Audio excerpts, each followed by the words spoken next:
Big news. I have some important news for you. Interesting news. It's Blake and Aaron's Spilling the Tea with Sandy.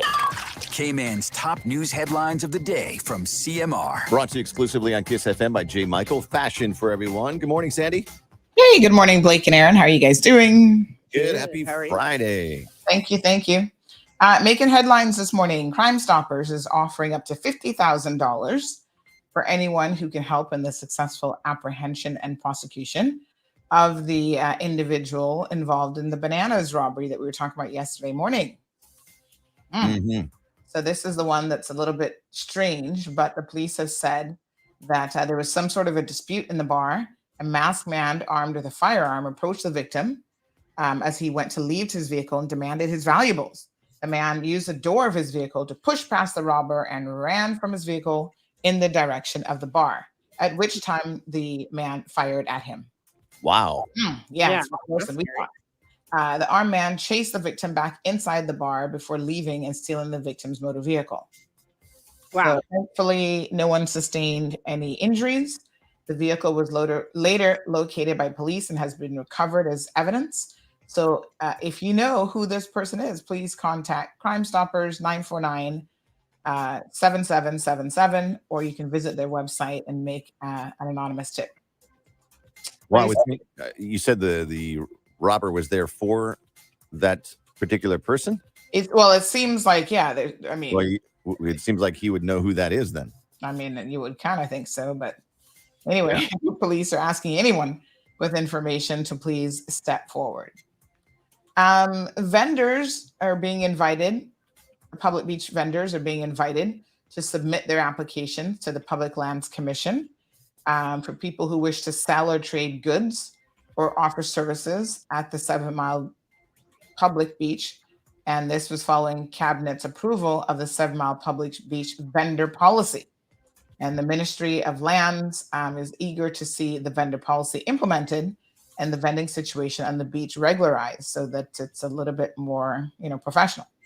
So anyone who's interested, the details are on the website. You can certainly go and submit your application.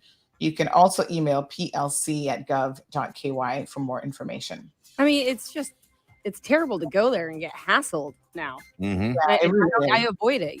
It looks terrible with all those chairs. You can't even get a cabana. They take up shop in all the cabanas, so you can't even go and sit in the cabana when you used to. Mm-hmm. You have to rent those. No, but but if you don't rent one, sometimes they just be free. Yeah, you can not even free. Yeah, they're not even available. Like on on the off day, you used to be able to go and cabana would be free. There was no sign up there that was rented, and you could sit up. But no, they're all in there. Every single one. Yeah. That's not right. Oh. Yeah. A little bit of environmental news. A juvenile turtle was killed by a fishing line.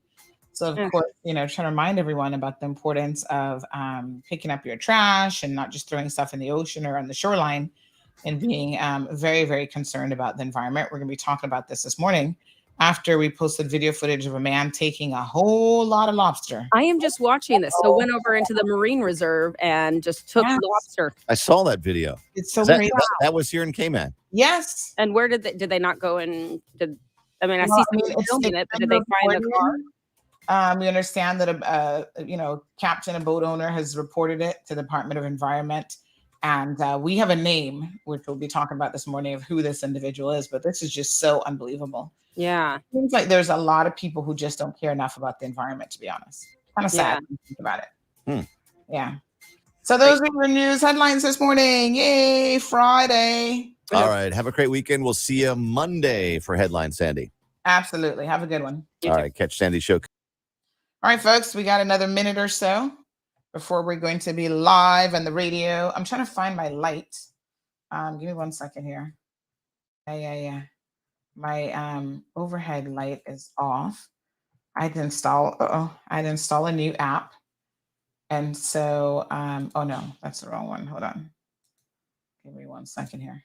So I had to install, although to be honest, it doesn't look bad without the additional light, which is kind of weird. I have another light. Okay. Let me see which one looks better. This one versus, oh yes, let me grab my links. Oh, let me pay attention to what I should be doing right now. Hold on. Okay, grab the link. 1 second, 49 seconds. Oh no, I'm running out of time. Okay.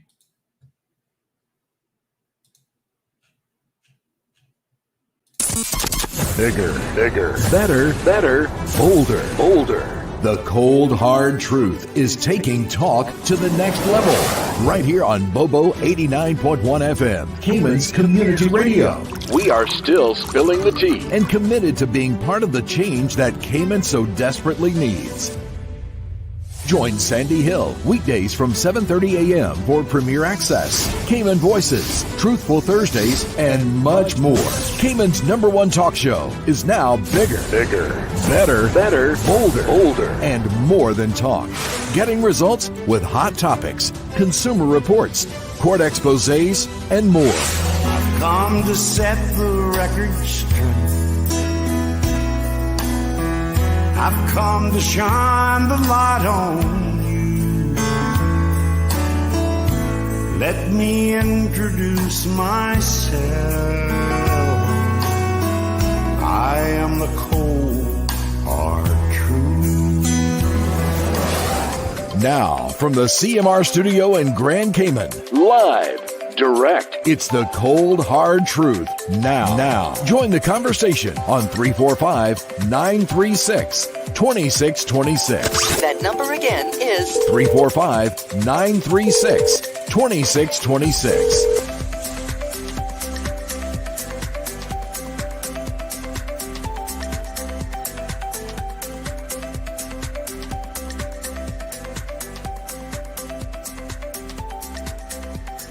All right, good morning. Happy Friday. How are you guys doing? Friday, as they call it. Hope that everyone is doing well. I'm just trying to get all of our links sorted out. Buenos dias. Making sure that I can access WhatsApp on the computer. So give me one quick second. I don't know why it disappeared, but we're going to just sort that out. Boom. I think we're back online now. Phone's down to 30%. I think that should be enough for today's show. So good morning to everyone. Hope you guys are doing well. We got a full show for you today. So I'm trying to find my app to turn on my other light. But to be honest, this one kind of looks not too bad, but I don't have an overhead light. So give me 1 second. All apps, where are they? There we go. All right. Can never remember which one it is. All right, folks. Control center. That's what I'm looking for. Yes. Okay. Firmware update. Oh my gosh. Again. All right. Can we just leave that till later? Okay. There's the other light. Does that look better to you guys? Remind me later. We'll update that later. Is that better than before? Give them light. Is it better before or without the light? Well, we don't like to be in the dark around here. We like to be in the know. So y'all know this is the cold, hard truth. So let me just make sure that we're looking good. Yes, we're on YouTube, Facebook, and let me send out the links to everybody who is paying attention. Okay.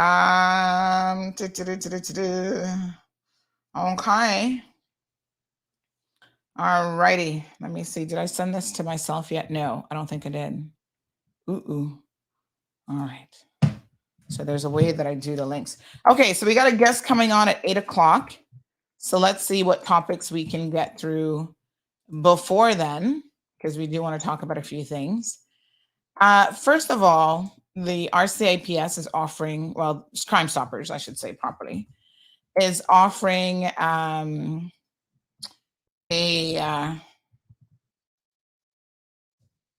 they're offering a $50,000 reward for anyone who can identify the individual who went shooting in or at someone at Bananas.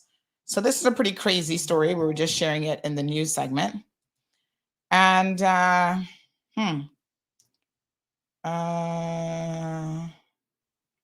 okay.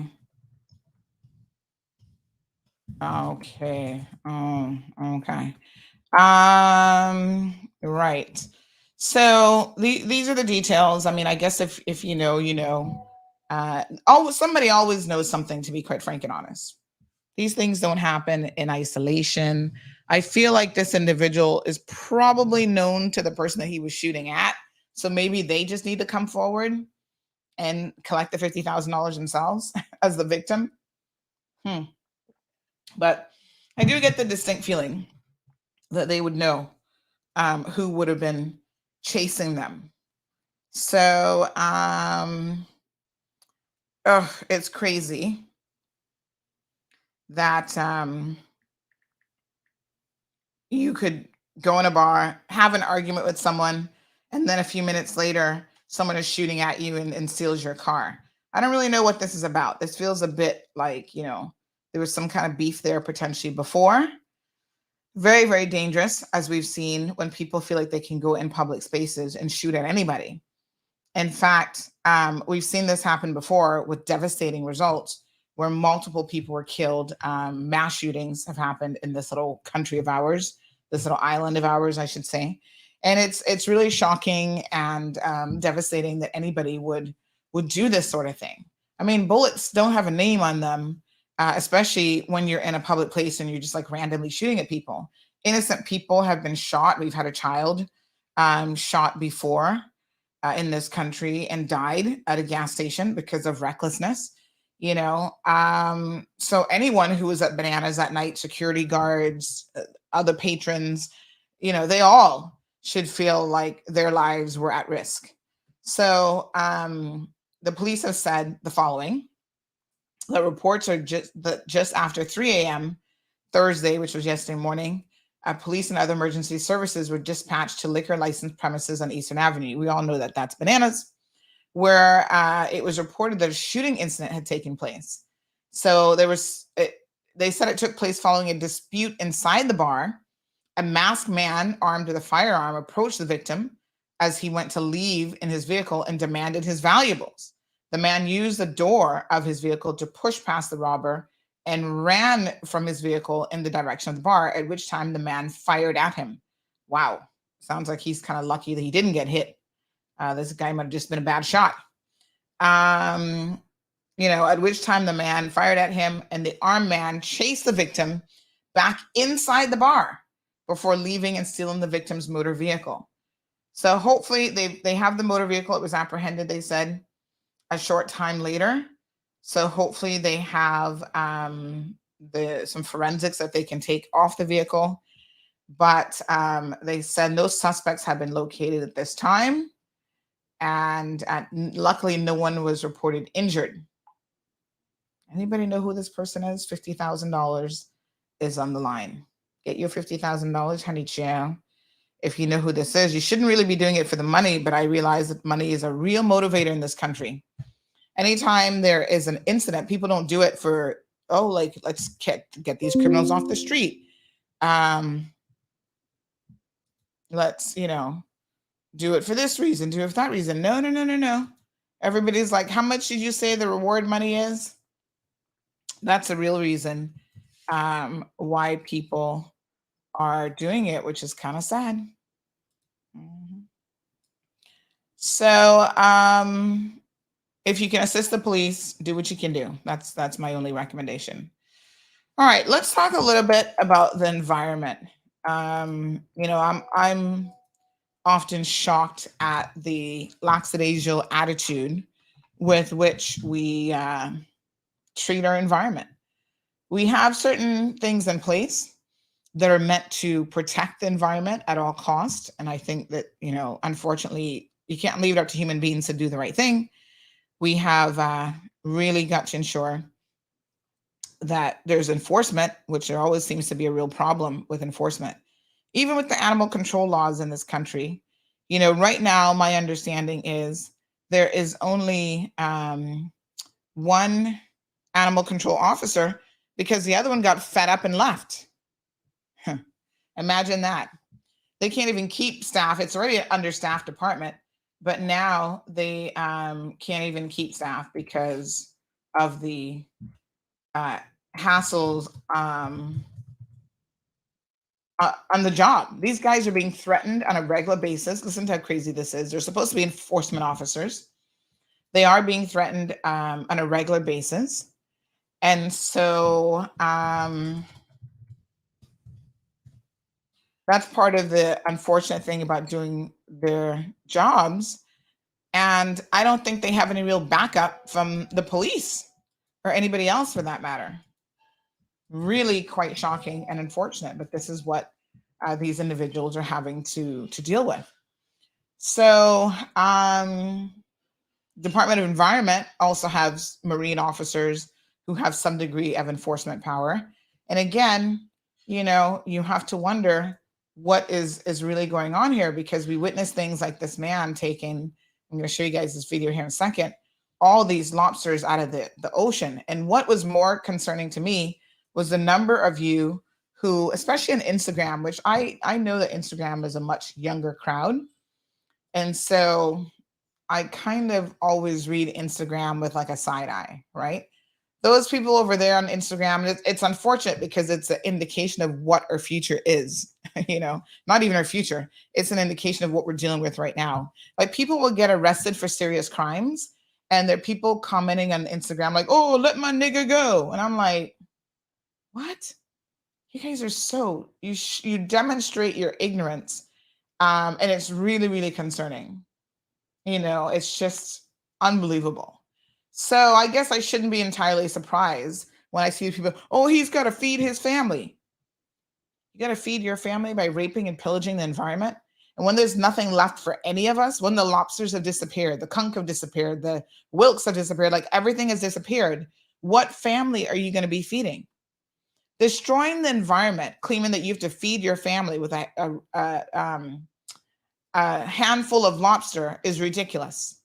No family has to feed on lobster like that. It's like, really? Now, I love lobster just as much as anybody else, but I would never in a million years encourage this kind of behavior. And I don't know if he's selling it. I don't know if he's eating it himself. I don't know what he's doing with all this lobster. But if you know of anyone who's taken lobster from a marine park or taken lobster out of season, you cannot encourage and be part of that behavior. Good morning, caller. Welcome to the program. Morning. You're wrong. Once they finish all the lobster, they're going to go to NEU, and then you're going to have to feed them. Oh, right. Gosh darn it. I forgot about that. Yeah, there's always that. We still going to end up feeding them. Yeah, that's the sad part about what you're saying. Yeah, right? Yeah, which is why you need to have stricter controls with NEU. Well, we need to have stricter controls with all of our laws, as far as I'm concerned. There should be zero tolerance. I agree, but this is the topic. I mean, here's the thing, right? They seem to want to apply the laws and rules to certain individuals, and then other people seem to be able to do stuff, and it's like they just get away with it. This is egregious. No one should find this amusing, funny, and no one should think about, oh, well, this guy's probably some poor guy trying to feed his family. And I understand now his name is David. My sources tell me this guy, David, does this sort of thing all the time. He has no concern for the environment. Such a shame. Yeah, it is a shame. Thank you, caller. So let's look at the video. Good morning, first of all, to everyone. A boat captain sent this video to me, and he was like, Sandy, this is horrible. Good morning to Miss Vernita Stevens here, joining us from the UK. We've got Felicia, Aliano, Everton, Diamond Princess. Olivia, good morning to you. Miss Dean, how are you? Have a great weekend. Thank you so much. She says, good morning, teacher and schoolmates. Wee Wee's in the house. First Lady is here. Miss Alice, Barbara. First Lady says, I'm looking so pretty today. Oh, thank you. You know what I did differently this morning? I actually brushed my hair differently. Sometimes it's the small things, girl. I gave myself a middle part. Yes, honey child. And I just slicked it all back. That's it. Nothing different, but thank you. I'll take a compliment anywhere I can get it. Richard is here. Good morning to Yasmin. Benjamin, so good to see you. Sonia, Miss Sonia's here. Miss Joy. Sophia. Aliano says, why the name of the victim and the perpetrator given this need to stop? Why the name of the victim and the perpetrator given this needs? I'm not quite understanding that. Aliano, are we talking about the robbery? I don't know. You have to clarify that. I'm missing something there. Miss Venice says that money makes the world go round. Speak up and save lives. Well, let's talk about how we can save some of our marine environment. This is the thing.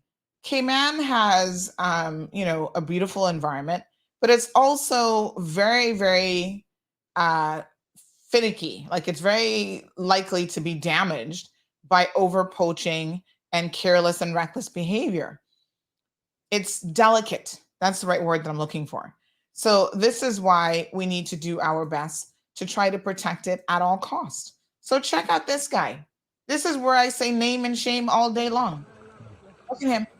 Got his scuba gear in his hand. How many lobsters you think? Let me try and back up this video.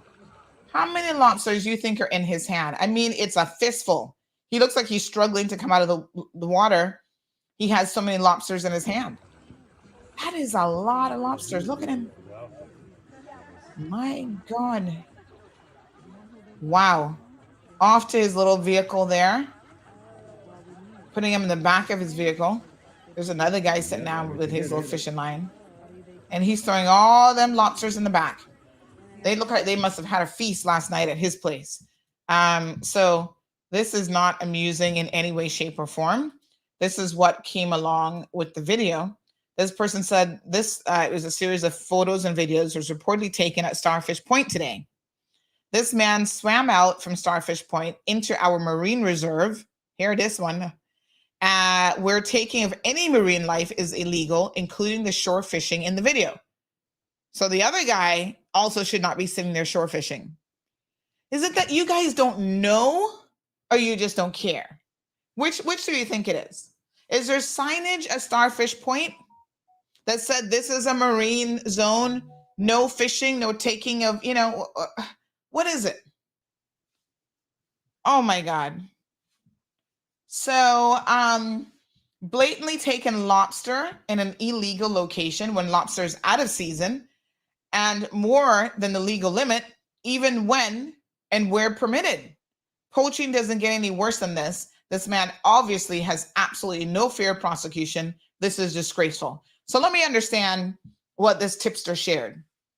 Taking lobster in a marine reserve, that's illegal. Taking lobster out of season, that's illegal. Taking more that would be allowed, even if it were in season and at an allowable location, that's illegal. So that's at least 3 offenses right there. This man needs to be locked up. Seriously. All right, just getting reports of an accident on the Linford Pearson bypass this morning. Expect some delays, folks, if you have not, I haven't gotten any photos yet, but expect some delays if you've not yet gotten in that area. So,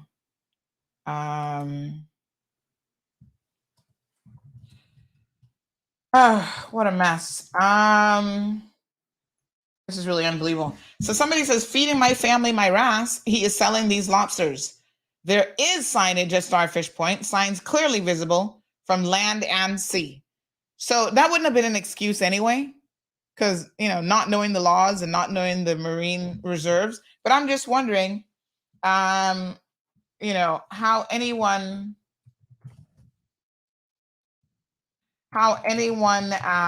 could be so blatant about this. It must be that they just, but if he does this kind of thing all the time, everybody says, oh, that's some guy named David Coe. Who the hell is David Coe? No, sir. Quite shocking and unbelievable, to be honest. Really, really unbelievable. Now, some of you apparently were all in the comment section about, this person isn't a Caymanian. Can y'all please stop the nonsense? I didn't see the comments, but somebody messaged me about it and said, actually, he is a Caymanian. And I said, what are you talking about? They said, oh, yeah, people on Facebook claiming, oh, he must be a foreigner. Why must he be a foreigner? Because you all seem to erroneously think that Caymanians care about the laws of this country. Caymanians are the ones who are breaching more laws than anybody else. Let me be very, very clear.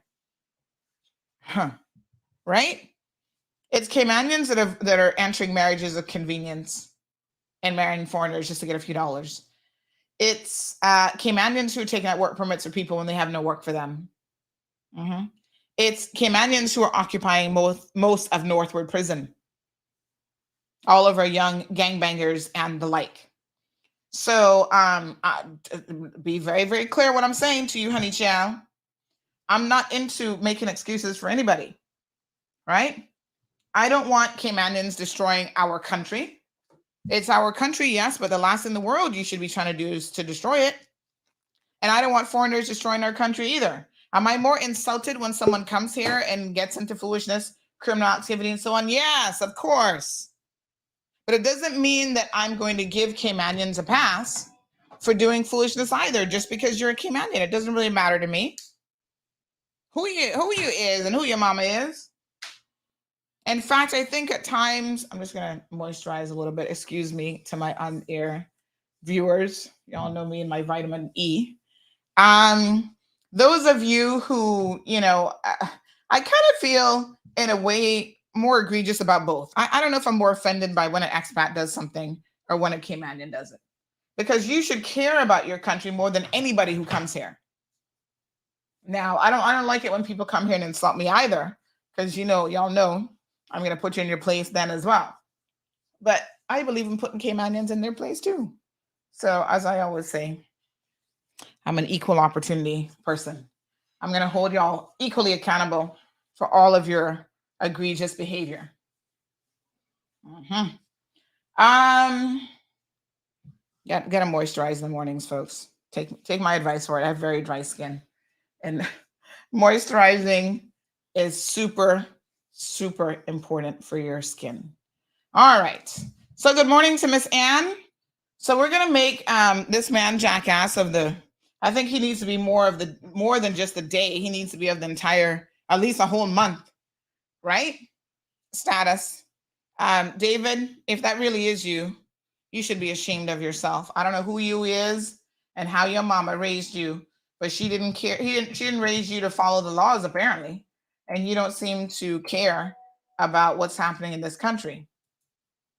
I'm trying to find him. Is he on Facebook anywhere? Anyway, y'all find him for me. Send me a good picture.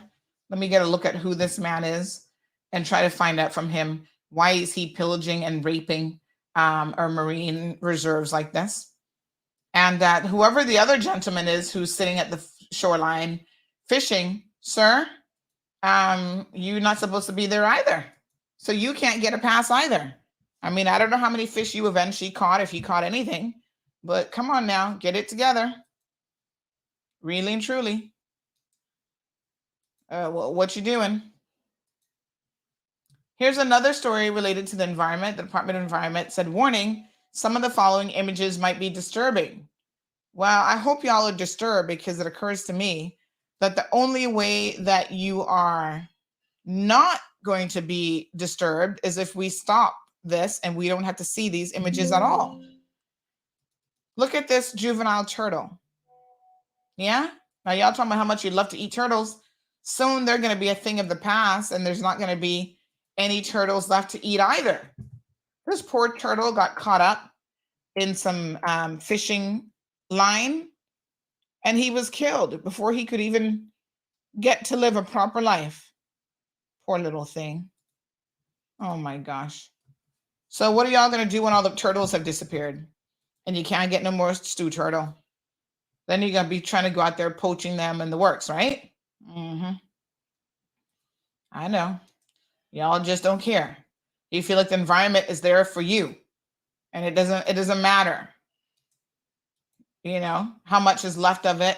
Y'all are not letting stuff replenish. I mean, it's just absolutely ridiculous. I really hope y'all can get it together. And you know what? My position in this is very, very clear, folks. If we have to shame people into caring a little bit, if we have to shame people into doing the right thing, well, y'all know I ain't got no problem with that. Trust and believe. You're going to get shamed into it. And it is what it is. Get it together. Ugh, I can't even believe it. Yeah, so this poor turtle, no more.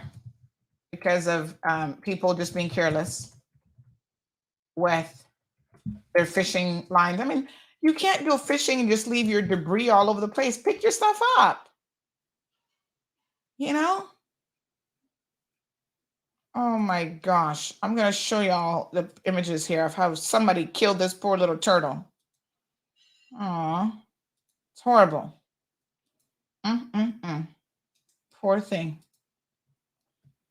Very, very unsettling, to say the least.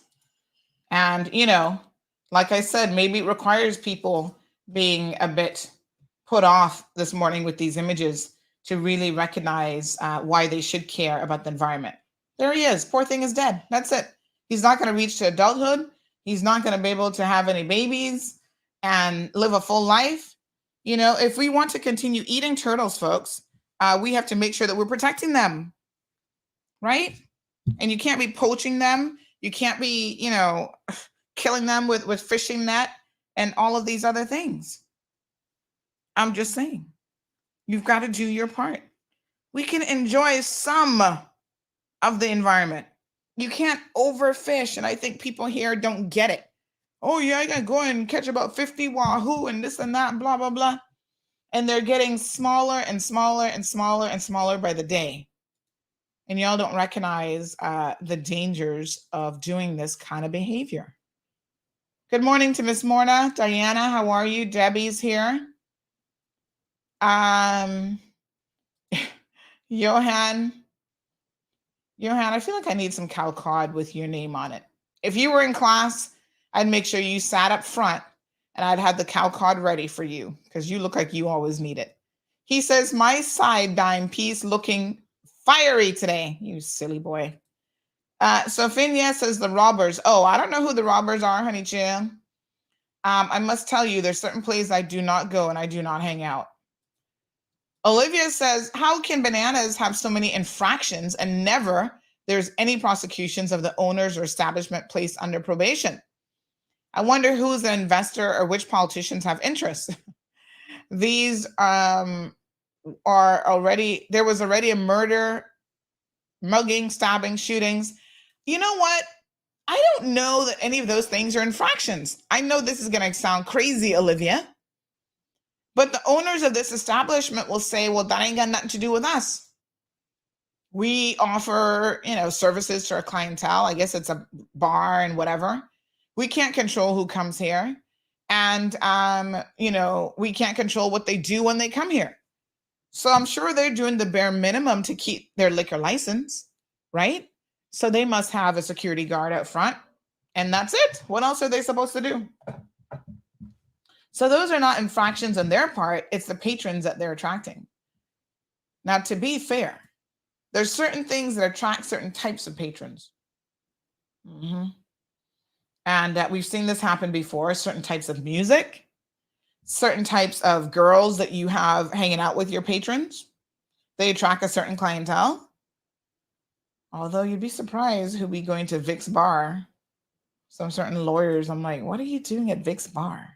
Not that I'm trying to pick on Vic's bar, but I'm just saying certain places you kind of just don't go. But you know what? These hoodlums can show up anywhere. Some people say to me, the DJs, like, you know, we only play certain type of music here. We were only going to host parties for like a more adult and mature crowd. But that doesn't mean that you can really stop some gangbanger, wannabe gangster come rolling in and doing all sorts of foolishness. So it's a little bit of a slippery slope, Olivia. I don't know. And you close down bananas, they're going to find somewhere else to go. I don't think the venue is necessarily the problem. Take, for example, Cayman Bay. You can't, hoodlums roving all over the place. Now they've said, okay, we've had enough of the underage hoodlums, and now they put policy in place where your kids can't go there unsupervised. You know, somebody messaged me last week all upset about, oh, my child went there and they were turned away at Haagen-Dazs. They tell them they're not going to serve them. I said, good. What part of this rule would you guys not be understanding? Cayman Bay management has said, no unsupervised underage young people. Yeah? And you guys still send them there talking about they're going to get ice cream? So when the vendors say, no, we're not going to serve you, you're not supposed to be here, you have no business here, Y'all messaging me getting upset. Don't be a fool now. Don't message me because I'm not going to be the one defending you or your kids. If you want them to go get ice cream, go with them, where you can be responsible for their behavior and you can supervise them. Now, here's something shocking that happened over this past weekend. We haven't had a chance to really talk about it yet. But apparently there was a group of Jamaican adults, I have the video, who were there trying to fight at Cayman Bay on Saturday night. That's my reminder that my guest is waiting. But I see you, Jay. I'm coming. So yeah, adults there fighting. I was like, wait, we're going to now get the kids under control and then here come the adults next? Are y'all crazy? You keep it up. Because when Cayman Bay says none of y'all can come here, and you know who y'all going to be, locals, Caymanians, Jamaicans, and so forth, and they're going to put us all in the same boat because I'm not into no hoodlum category. I'm not going to Cayman Bay except to eat dinner, maybe catch a movie, walk around. I'm going to take Zeus a little bit later on so he can walk around and have a good little time. So those of you who are making it bad on everyone, when they crack down at everyone, then all of a sudden y'all going to be like, see, we told you 12 years later, DART is not going to let locals there. No, it's not about DART not letting locals there. It's about your ridiculous, incredulous behavior, forcing businesses to put policies in place that's going to impact everyone. And it's always the few bad apples, but the few bad apples have an impact on all of us. So as a community, I think it's our responsibility to say to the few bad apples, enough is enough. Y'all are ridiculous. Adults fighting at Cayman Bay. What next? Like, seriously? Ugh.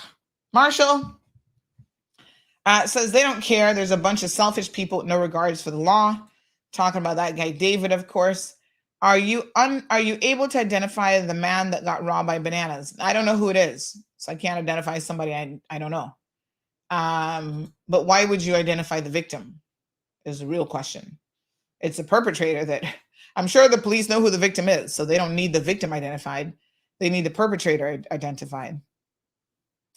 Everton says the problem is that you guys have laws, but it does not enforce, so they don't care because they know they may not get prosecuted. It's ridiculous. Tell him to come to the United States with that behavior and see what happens.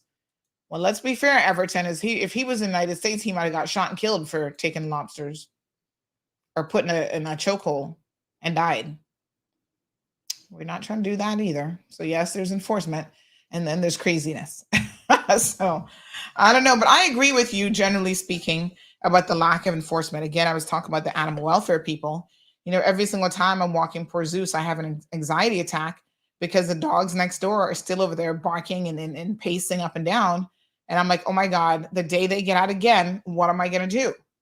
They've actually bitten a person in the neighborhood who was trying to protect their own dog. They've killed my dog. They've, and they're still next door, free to roam. And I mean, it's just ridiculous. No accountability. And I can't tell you how much that grieves me every single day. And now I'm forced to think about it more because I have a new puppy in my life again. And if I was not someone who's trying to be a law-abiding citizen, there would be consequences for those dogs. Johan, good morning. Good morning, Miss Sue.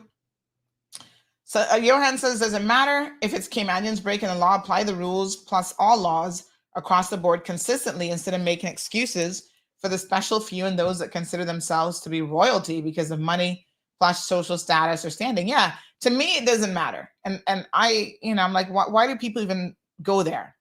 Why is it always a question or comment about nationality, right? Because what, Caymanians have a right to destroy our environment because their excuse is what? They're a Caymanian? Come on now. Jones says he lives in Savannah opposite the school. Well, that should be easy, Department of Environment.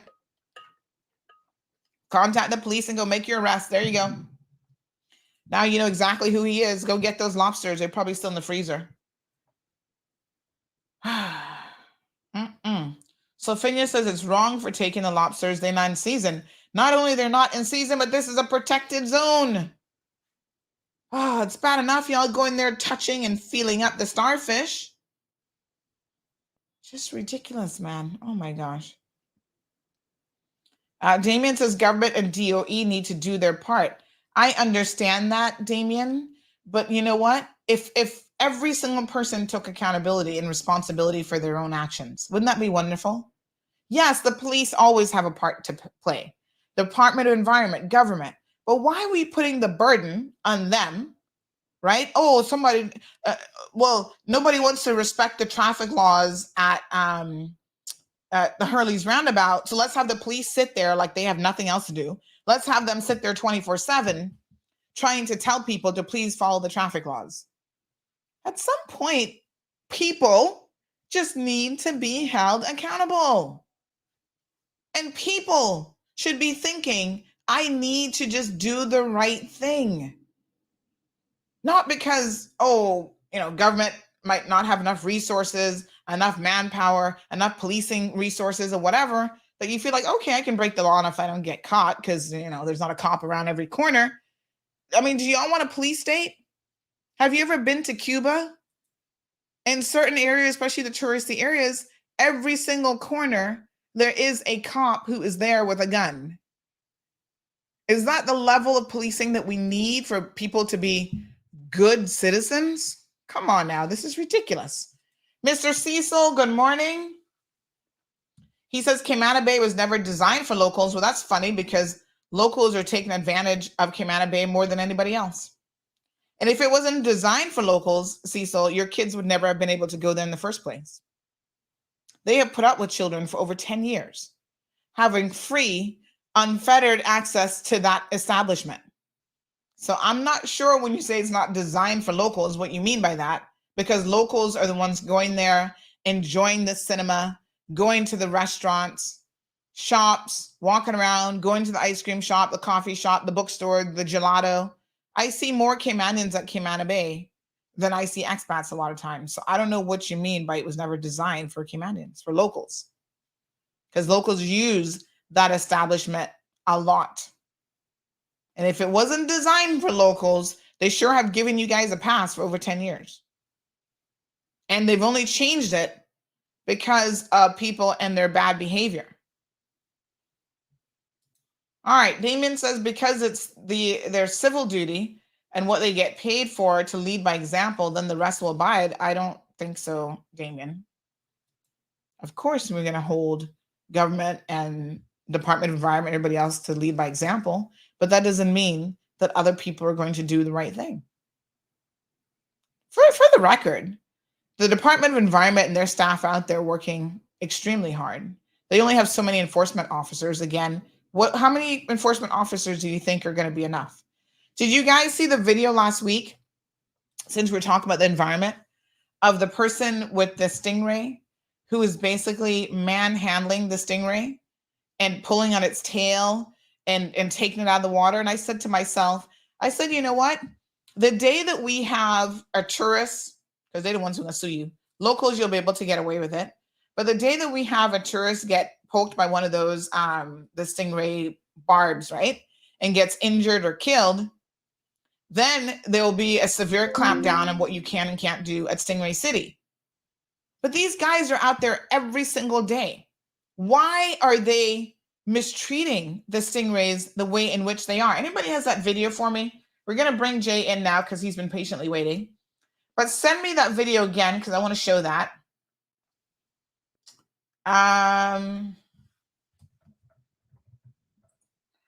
So send that for me. And I'll show that again. All right, let's go ahead. And this person says you beat Johannan with a cow cod and he might like it. Oh, Lord have mercy.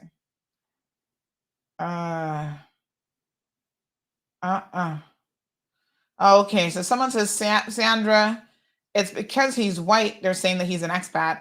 Well, you have fair-skinned Caymanians. I don't know if they're really white, but anyway, they're fair-skinned. They can pass, I guess. Bananas, that plaza is owned individually. No strata is paid. It's a junk hole. The plaza needs to be demolished. Wow. No one cares. It's full of rats. All the building signs are hanging. It's a ghetto hole drug area. Don't call my name, please. Thank you. What a hot mess. Oh, gosh. Someone says, good morning. Sadly, that's my son. Oh, shoot. Stealing the lobsters? This is very embarrassing to me and his siblings. We try very hard to obey the laws, and he knows better. Oh, shoot. I mean, shoot. Oh, my God. Oh, my Lord.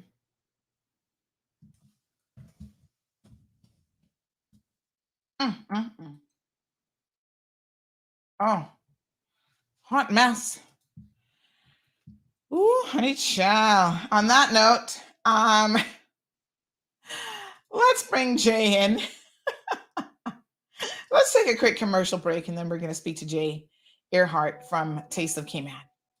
The Department of Environmental Health has announced that the November bulk waste collection schedule has been replaced by one in the month of May, starting with West Bay, May the 1st through the 6th. Please note that following West Bay, there will be a Georgetown bulk waste collection from May the 8th through the 13th, and then Bordentown from May the 15th through the 20th, followed by Northside and East End from May the 22nd through the 27th. Stay tuned to this platform for more bulk waste scheduling information. The annual business surveys being conducted by the Economics and Statistics Office, ESO, are ongoing. The surveys run from April 11th to June 16th, 2023, and collect information to answer questions like, how did the economy perform in 2022? What is the value of the income received from the rest of the world in 2022? Your response matters. Fill out and return your surveys to the ESO. Remember, better data, better decisions, better business. For assistance, visit www.eso.ky or call 244-4600 or 244-4676. Ocean Ridge Heights offers an amazing opportunity to own a piece of land in idyllic Cayman Brac, right on the bluff, starting from $80,000. Located in a quiet residential area with high elevation, these lots are ideal for a future home or investment property and are sure to go fast. Cayman Brac offers a laid-back lifestyle, amazing pristine diving, limestone caves, diverse flora, along with amazing wildlife. Inquire about the owner financing options so that you can secure your piece of paradise today. With only a few lots remaining, these are sure to go before you know it. Contact Crichton Properties today on 345-949-5250 or info@crichtonproperties.com. Honey, you remember to bring your lunch, right? Oh, come on. You know I wouldn't. Seriously? Popeyes? Popeyes.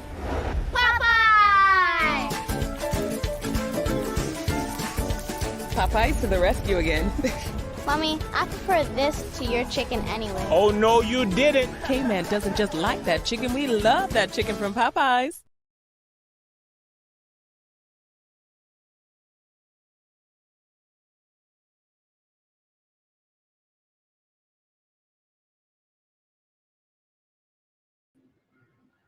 Can't hear you.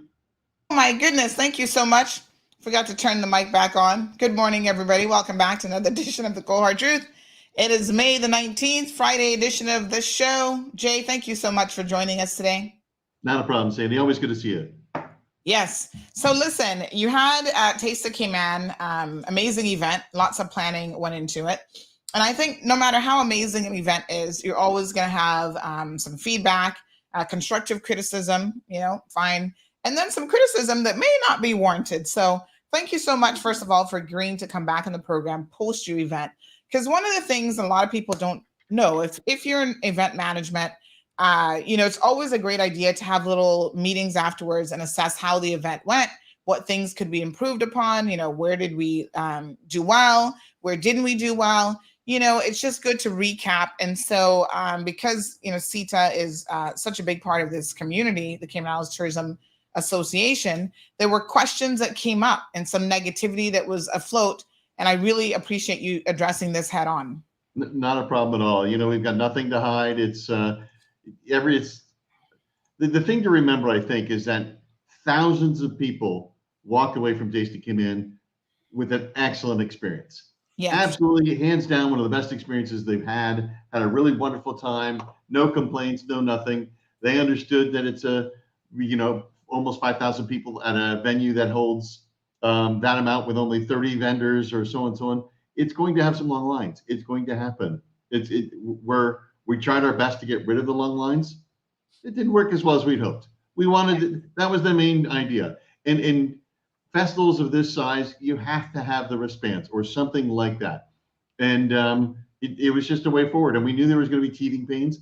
We did everything we could to mitigate the problem beforehand. I heard you say yesterday on the show that we did go to Capella. We saw what the issues were. We said, okay, you know what? These are our problems. These are our issues. There wasn't enough communication about how to use the wristbands for that particular festival. So you saw our social media. We posted so much about going to get your wristbands early, how to top it up, and when you get there, and linking your phone up so you wouldn't have to stand in line. We emailed every single person that bought a ticket through the tasteofcayman.org website and said, please come down, get your wristband early. We did a lot of outreach. We did a lot of work to try and mitigate all that situation. It just unfortunately didn't happen on the night out. The execution didn't exactly go as planned. But it's something we will learn from and make sure it's 100% for the next year. Yeah.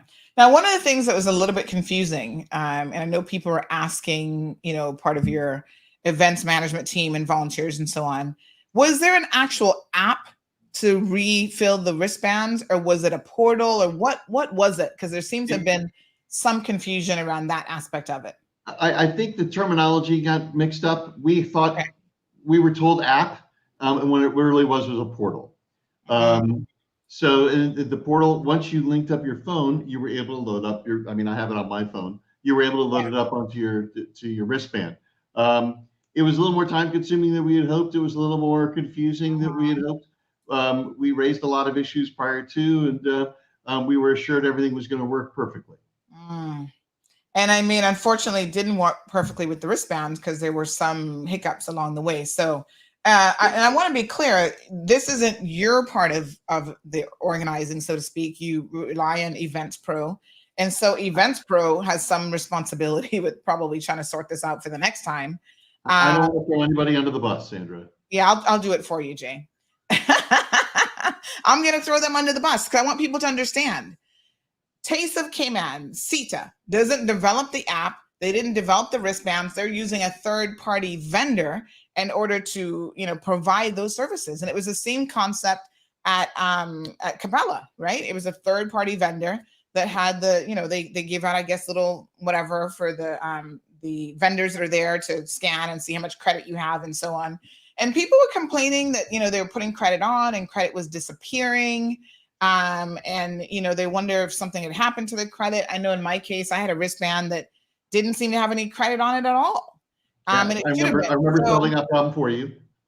Yeah. So, it's not really about throwing them under the bus, but if nobody holds the vendor who's actually responsible for this portion of delivering this service accountable, come on, Events Pro, you guys need to get your stuff together, because people are complaining about the exact same thing at Capella.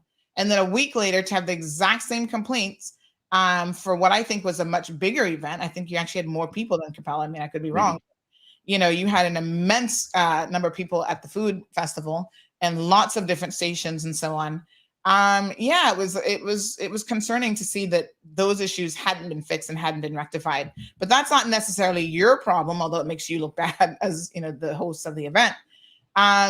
So move away from the fact that we had to give away, our vendors had to give away so much product because the system.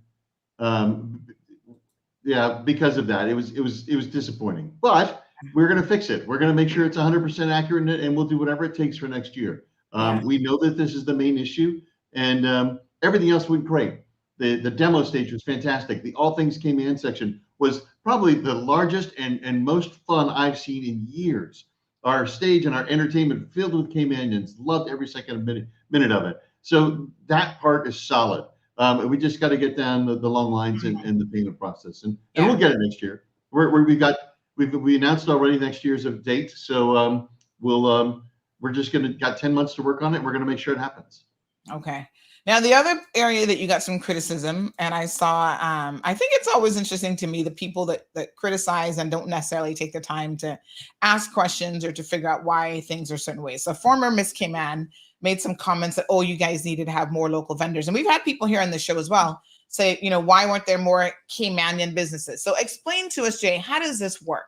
Do you have to be a member of CETA in order to participate in Taste of Cayman as a food vendor? Yes, 100%.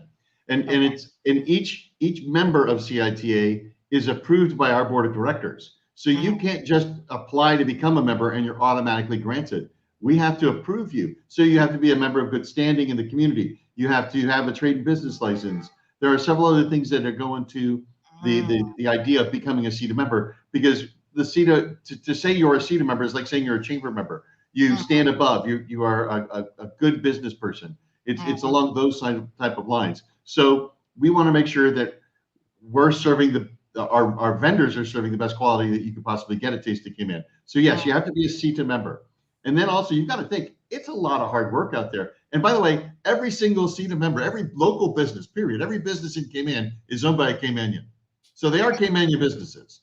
Yeah. So the other thing is, I think what they're thinking is that there wasn't enough Caymanian food, like Cayman style food at the event. And I might be saying that there's a distinction there, but as you mentioned yesterday on the show, that's not 100% what Taste of Cayman is. The Taste of Cayman is all of our restaurants are, whether it's an Italian restaurant, whether it's a vegan restaurant, whether it's a Mexican restaurant, et cetera, et cetera, et cetera. That's what Cayman is. And yes, we'd love to have Island Heritage out there who did Island Naturals out there. That was fantastic with their food. Also won some awards. We'd love to have Heritage Kitchen back out there. We'd love to have some of those places, but we're not going to have mom and pop from making, and don't get me wrong, Pirates Week does a great job with their food festival. I love it. It's one of my favorite parts of Pirates Week. But if you don't have a trade and business license and you don't have a approved DEH kitchen, we're not going to let you serve at Taste of Cayman. All right. So that might explain why some vendors are not there. They probably just don't want to go through the procedures. Like, it's a lot of work too. Trust me. Yeah. I know staff that were still there till like 2:30 that night. So they're there setting up from noon until 2:30. It's a lot of work. And I've been on that side. My wife has been involved as a vendor for Taste of Cayman for 18 years. I've worked the booths before. It is a ton of work trying to serve, the hundreds of people that are in your line, and serve it quickly. It's not an easy thing. And it's a lot of hard work. Absolutely. And I want to take off my hats to everyone who participated. So how many vendors did you have in total? We had about 28, I believe. Okay. We had a couple of people drop out at the last minute. Right. Yeah. We even had, I spoke to the folks over at Island Taste. Everybody loves Island Taste. They've got great local food. And I said to them, hey, are you guys doing the Taste of Cayman? And they said, not this year, because they were busy with other stuff. So, sometimes as a business owner, a restaurant and so forth, you've got to prioritize what you can and can't do.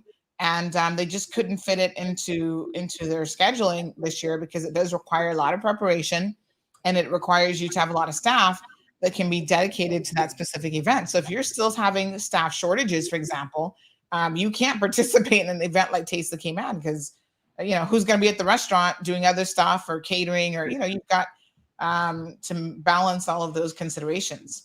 You nailed it right on the head. People forget we're still coming out of COVID. We're not up to staff yet. We don't have everybody on island yet. Hotels are still understaffed. Restaurants are still understaffed. They're doing well, and they're managing with what they have, but they don't have the extra staff like they did in 2019, 2018, 2017 to be able to say, oh yeah, you 4 or 5 guys, you go down to the Taste of Cayman and do that, and the rest of us will take care. They're running on a bare bones minimum staff right now, and they just don't have it right now. Maybe next year we'll have some extra staff, and we'll get some other restaurants out there. But I think the restaurants we did have out there, like the best food from Agave, the best local dish was Merck's Kitchen, Island Naturals with their dessert, and then of course the best drink. Fantastic, and they were all great. I would have loved to give everyone an award, because as you said, Water for Elephant did a great job. Vivo had a great food. Edgy Veg was fantastic. I could go penne pasta. Did you see the size of the pasta they were giving away? Did you go over to Pane? I didn't. But I think their portion sizes. I walked by and I also saw the what's the Asian place that was there in that similar corner? City Walk. Yeah, they were giving away like a whole plate of noodles and stuff as well. It was a lot of food. And that's probably, and I wanted to mention that's probably the largest portion sizes I've seen at a Taste of Cayman ever. It's huge. I mean, normally it's a taste. It's called Taste of Cayman, and you get a little taste of it, and it's worth, But I think this year it was a lot more, and I think it's great. And to just go on with that, it is the vendors who set the price of what they sell. Right. So I was going to ask about that next. So the vendors set the price, and then a ticket is valued at, I guess, so much. $1. And that was something else we streamlined this year. In years past, you used to have drink tickets and food tickets. And it was like, you know what, let's just make one ticket. Everything's $1 and let's just go. Because it's just confusing. Oh, I've got to get a drink. Oh, no, I need it. We're trying to streamline it, try and make it easier for everything. And unfortunately, it was a hiccup with the wristbands. And if that works seamlessly, I don't think we'd have any complaints about Taste of Cayman this year. Yeah.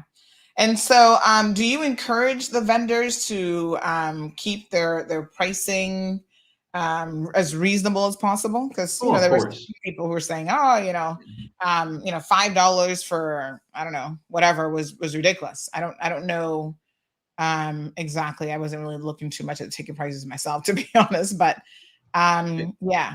So we do ask them to be fair and a good representation of what their menu would be back at their restaurant. Obviously, it's a taste, so it should be a little less. It's not the full size portion of what you would find at their restaurants. So obviously, it's going to be a little cheaper. And we're just happy to have the vendors that we do have and continue to get to come to Taste of Cayman. It's not easy. You can't be a Luca or a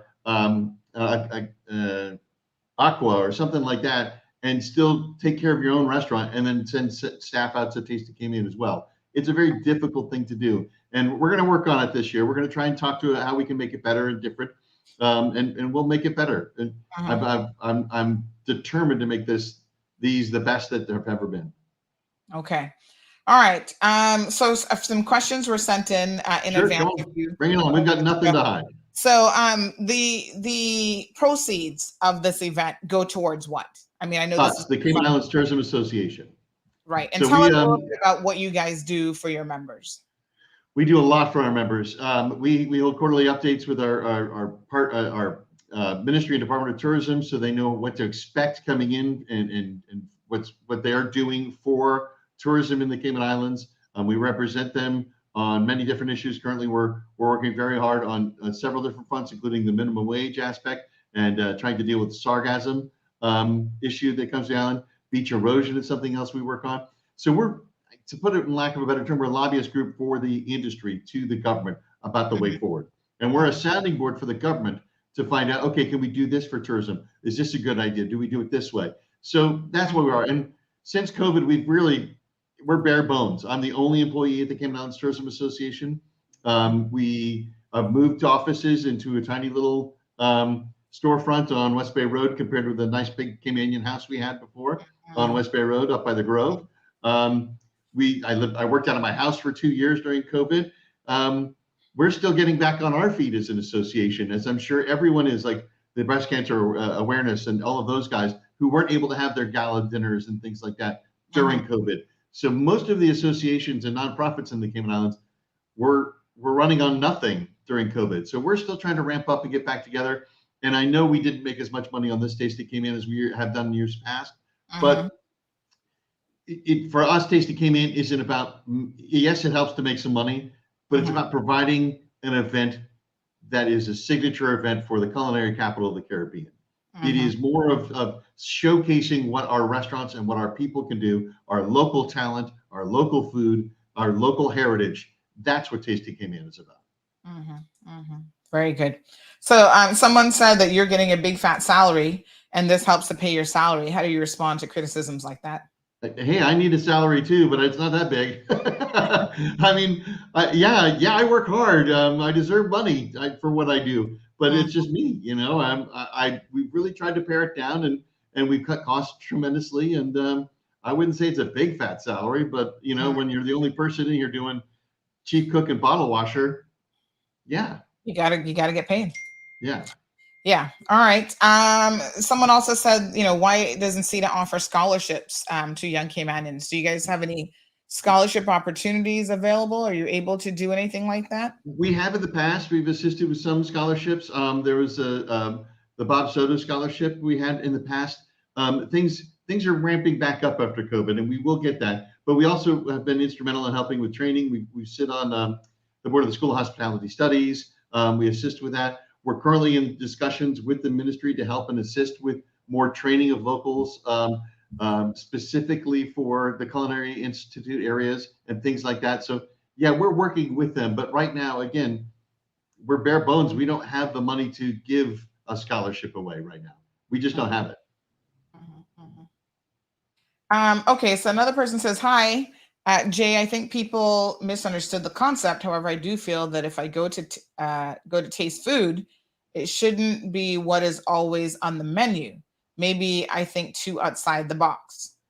So do you, I agree. Do you tell your vendors or make any recommendations on what they should have on the menu? Not at all. No, it's up to the vendors 100%. And of course, it's a great way for the vendors to reach people that don't normally go to Agave. I love Agave. It's fantastic. Chef Irvin, Phil, the guys over there are great. They're wonderful people, and the food's delicious. But I don't remember the last time I stepped in there because it's just not in my wheelhouse of normal places that I go. But now it's like, darn it, I've always forgotten about Agave. I need to go back. So this is a great marketing opportunity for them. So they don't necessarily want to go completely off reservation by serving stuff that's not on their menu, because they want people to come to the. So Island Naturals, again, not in my wheelhouse of places that I go to, but now I'm going to go because that food was fantastic. Yeah, that nacho dish that they had, I swore that was meat. I was like, whoa, this is beans. That's the same concept we have with our restaurant month that we do in October. Is we highlight restaurants, and it's like it gets you outside your comfort zone of where you always normally go. I mean, I heard you talking about Wellies yesterday. I love Wellies. But you're right. I can't go there at noon. I never get in, but it's delicious and it's fantastic.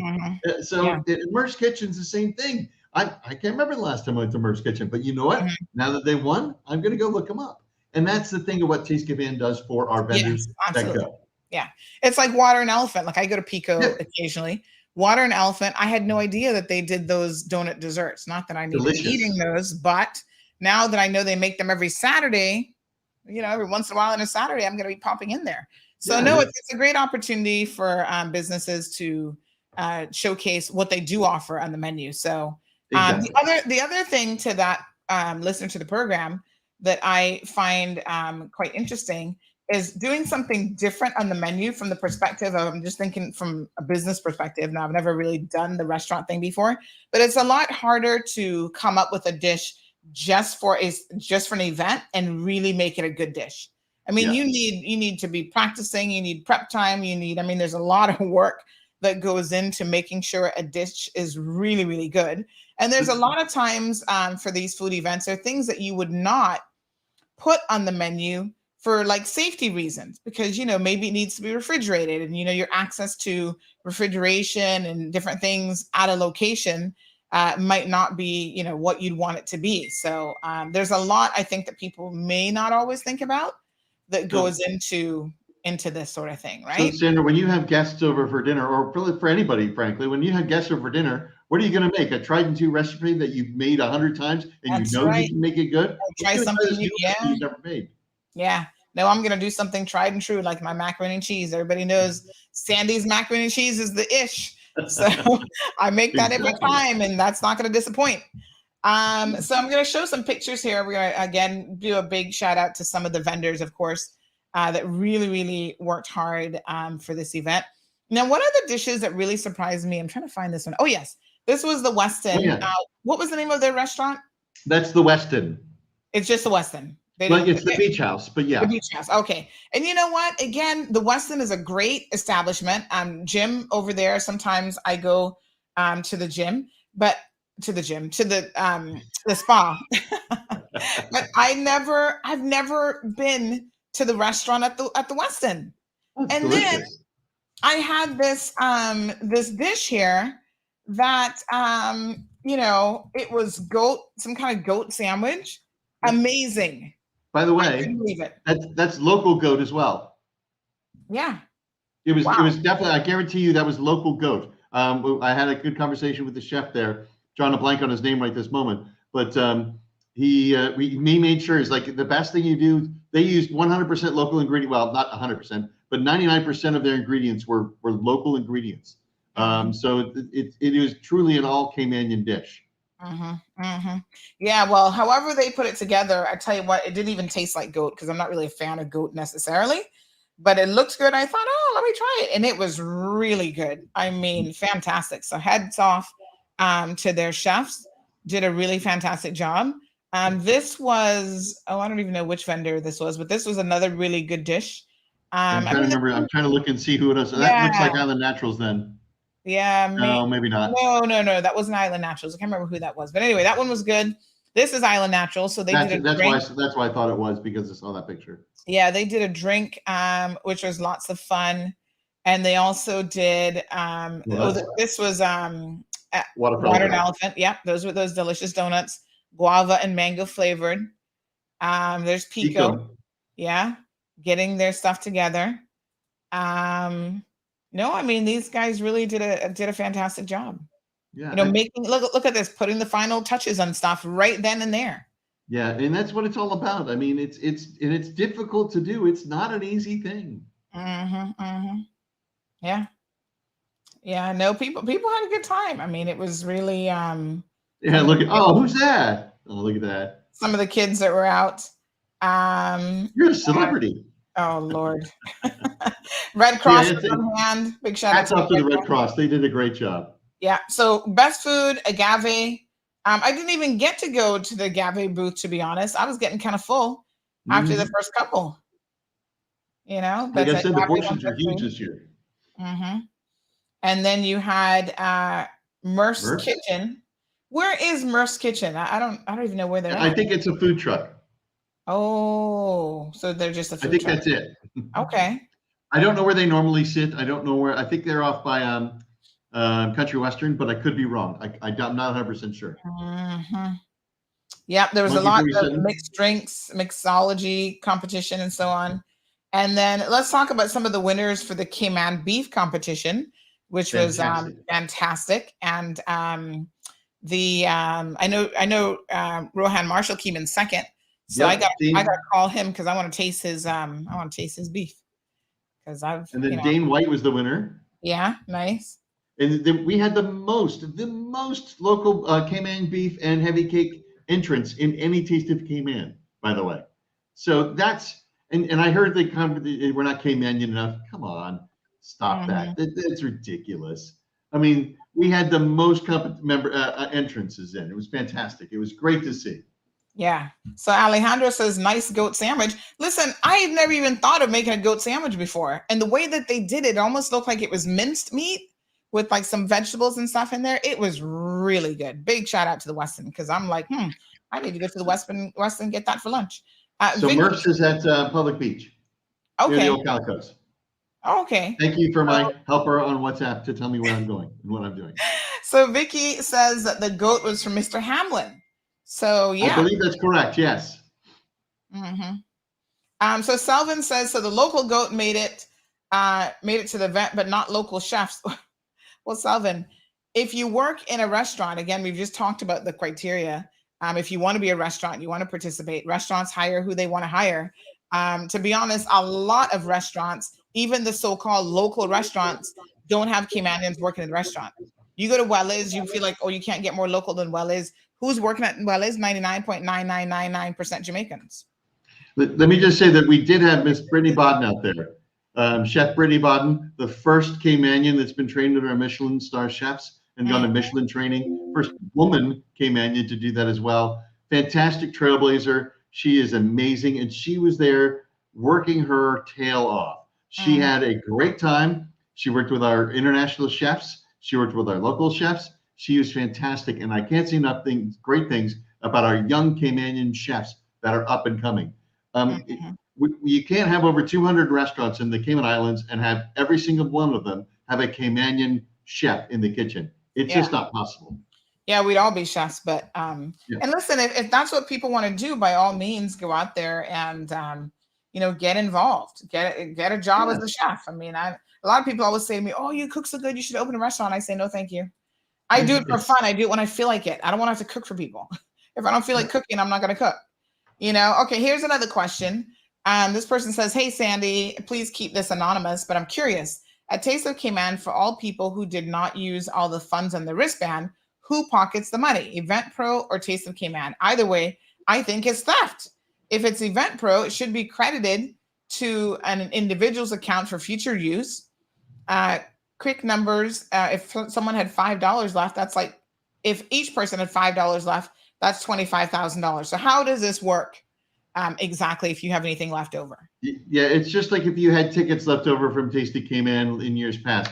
If you actually had the physical tickets and you didn't use them, it just go, and the money does go to the Taste of Cayman charity, which is the CITA.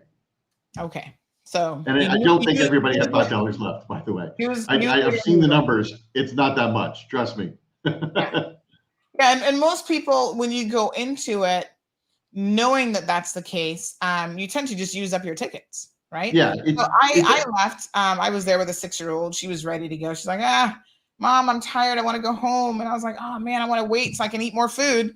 But I had to accommodate her, and my husband Marlon, he was working, so he didn't get there until kind of late. So I just gave him my tickets. I'm like, "Here you go eat, go whatever." So whatever I had left over, I just passed it on to him so that he could then get something to eat. But yeah, I mean, you could get drinks, you could get, different things with your ticket. So I guarantee you next year, we are going to have this fixed. I'm going to make sure that whatever system we choose and whichever local vendor we operate with, whatever it's going to happen, we're going to have a system that's going to be different than what we used. It will happen. I'm going to, I can promise you now that that's the thing we're going to look at. It might cost us a little bit more money. I mean, put it this way, using the wristbands this year cost us 100% more than just using regular tickets. It costs the organization a lot of money to buy all those wristbands and do all those things and have all the readers out there and all those things. It was a very expensive proposition that we thought would ease the system of payment. It will work. But we're going to have a different system for sure for next year, and we probably will use the same vendor. We might not, but we'll see what happens. We're going to look at all options and make sure all options on the table so that you, the visitor to Taste of Cayman, has a seamless, fun, happy time. That's my goal. All right, very good. Okay, let's get through a few more questions here, folks. Could the team, and I think this has already been answered, but could the team make pre-purchasing of additional food and beverage tickets more accessible next year via an app that guests can sign up for before Taste of Cayman or via an online portal? So again, that's the number one concern. You're saying next year you guys are going to have it sorted. We tried to do that this year. We had 2 different sign-up days at Cayman Bay at the observation tower where you could come in and get your wristbands prior to and get your phone hooked up. Not enough people took advantage of that. We were there from 4 till 7 each afternoon for 2 afternoons before Taste of Cayman. We saw what the issue was at other events locally, and we thought, okay, this will solve it. Let's get this going. Unfortunately, just not enough people took advantage of it, even though it was mentioned on all the DMS broadcasting stations prior to. It was mentioned in gone are the days where you can take out a full page ad in the Compass and everybody's going to read it. Yeah, nobody's reading the Compass. And it's not because of any fault for the Compass media or anything like that. Yeah, nobody's reading the newspaper. Changed as people. Yeah. No, it's all social media, obviously. And I mean, I think you guys did a great job. I know I was always posting stuff for Taste of Cayman messages. And, so people also need to, if they're interested, they also need to make sure that they seek the information and they look it up. But one thing I have found in this line of business, just media in general, Jay, is you got to say something like 25, 30 times for people to really get the messaging. So it's constant repetition. And even then, sometimes people still are not really going to get the message, so definitely lots of lessons to be learned there. But, and I say this all the time and people think I'm trying to be funny when I say it, but people are just not reading, I don't care if it's the Compass or even to some extent CMR, people read the first line and that's it of a story. And then they think they know everything that was in the story. And so I caution people. That's why you were coming on this show, so we could go through things, explain things to people. But yeah, nobody's picking up a newspaper to read it anymore. So I guarantee you, over the next 10 months before this happens, I'm going to spend a good portion of my time reviewing with local vendors the best system to use for payment, and so that people know how much they have on their wristband or whatever payment form we're going to be using. We could go to Google Pay, for gosh sakes. Who knows? We're going to look at all options. Every option is on the table. Absolutely. We're going to make this seamless. And you know what, Jay? To be fair, I mean, there are, established, not to knock Event Pro, because I don't really know anything about them, but there might be other apps out there that are well established, that have been tried and true and have all these kinks already work out that could have saved you a lot of headaches. So like you said, if you got to look elsewhere to make sure that your the people that Cayman Islands have an amazing experience at Taste of Cayman, then it is what it is. When I traveled to New York recently, I shared this story. When I was there, I think in January, I shared this story with people. I was grabbing a taxi and kind of, running around Times Square and whatever. And by the second day, I was like, I kept seeing when I get in the taxi, this thing talking about the taxi app where you can book a taxi and you can pay online and you don't have to be carrying money in your pocket or taking out your credit card. And I said, I'm going to download this app. And I sure did. And it was fantastic. Like if I ordered a taxi, I could see in real time GPS tracker exactly where the taxi was. I could pay right from the app. I mean, it was just a lifesaver. So this is it now. We're used to these types of technological advances. People are happy to use apps. They're happy to pay online. So, Leroy here agrees. He says it just needs an app, and that would make the experience a lot better. We're going to work with everybody, and we're the Cayman Islands Tourism Association, so therefore we want to work with our local vendors, and we love our local vendors. For sure. Yeah. So El Rey says, I don't know, goat sandwich reminds me of curry turtle. No, honey child, curry turtle just don't sound right. But I'm not going to say that I wouldn't try curry turtle, but it's not Caymanian turtle for sure. It's not the turtle, the way that we eat it. But you know what? This is what I love about Taste of Cayman is maybe you get to taste something you've never had before. Something different that makes you go, that's interesting. Yeah, so, even you don't like goat that much, and you still had a great job. Yes, and I still enjoyed that dish for sure, and I would have it again. Alejandro says, congrats to Brittany, for real. She's come a long way. I'm so proud of her. Big up my friend. Yes. Applause. Yeah.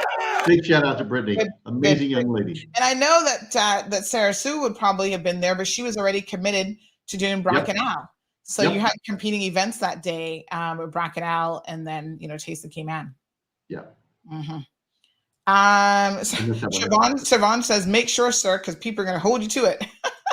Well, I know. And you guys, know me, Sandy. Sandra, we've known each other a long time. Yeah. I'm not going to make a promise that I can't keep. I'm going to work diligently. We really tried. I mean, all of our concerns were met with, don't worry, it's going to be fine. It's going to be fine. It'll work. And obviously it didn't. So it's something it's going to be our number one focus, 100% going into next year.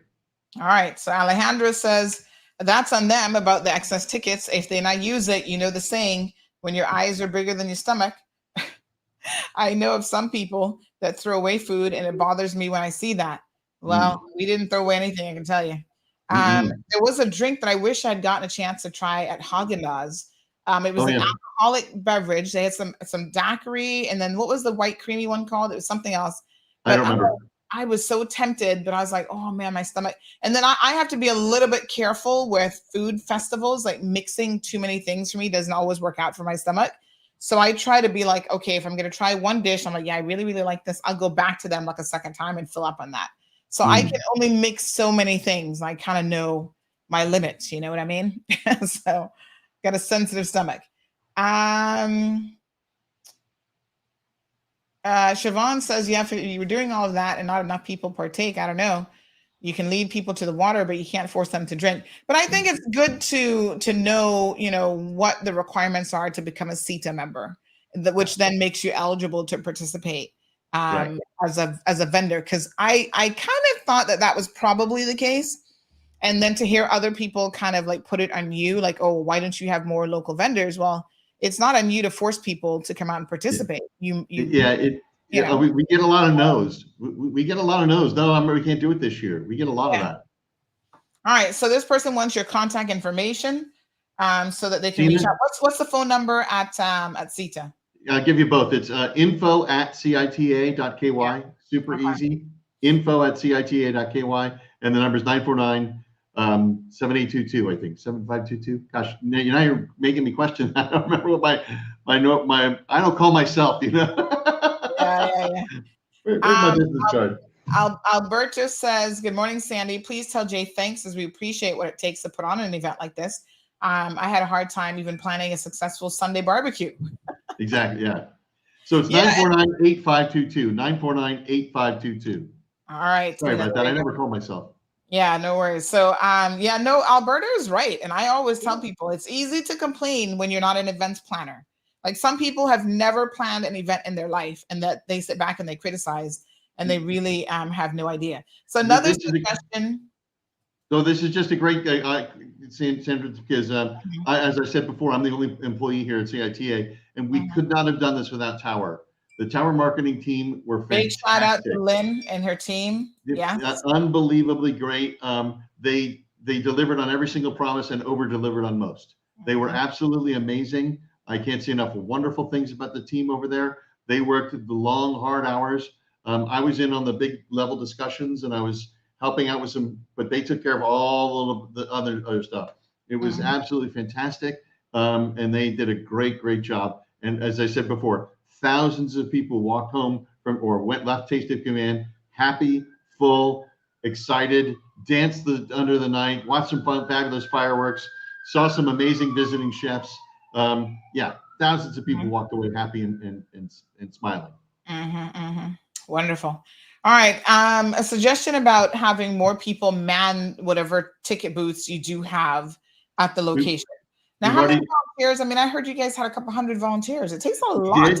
We had a lot, and we had a great thing. And I've already had a discussion about how to make it better for next year. We're going to increase the number of ticket purchase outlets that there are. Obviously, for security reasons, we had to have the cash in a certain location. But that's not to say we can't have more that just take credit card only. So that's what we're going to look at next year and see if we can do it like that. But obviously, with just any kinds of concerns anywhere where you have dealing with cash, you need to have it in a central location and you can't have them spread out over several different areas. So we're looking at that, and it's something we're going to address.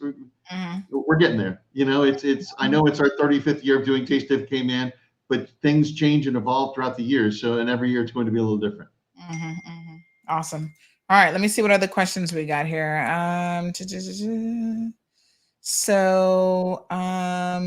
Entertainment was good. So you had, local entertainers, Danny, of course, and others who performed well. Yeah, he always does a great job. He did quite a few songs. This person says, those are my only gripes other than the pricing the vendors charge for their dishes, which again, you don't have any control over. And I'm assuming that Taste of Cayman doesn't get involved with setting the pricing vendors charge, and that's already been answered. So no, they do not get involved. So I think vendors need to be a little bit more, they kind of have a captured audience there. So I saw some stuff as low as 2 tickets and as much as 8 tickets. I didn't think it was that crazy. But and anytime you go to a festival, I've seen, as you said, you've been to the you go to South Beach Food and Wine, or if you go to Taste of Chicago or anything like that, your ticket prices are going to be more expensive and they get you nothing.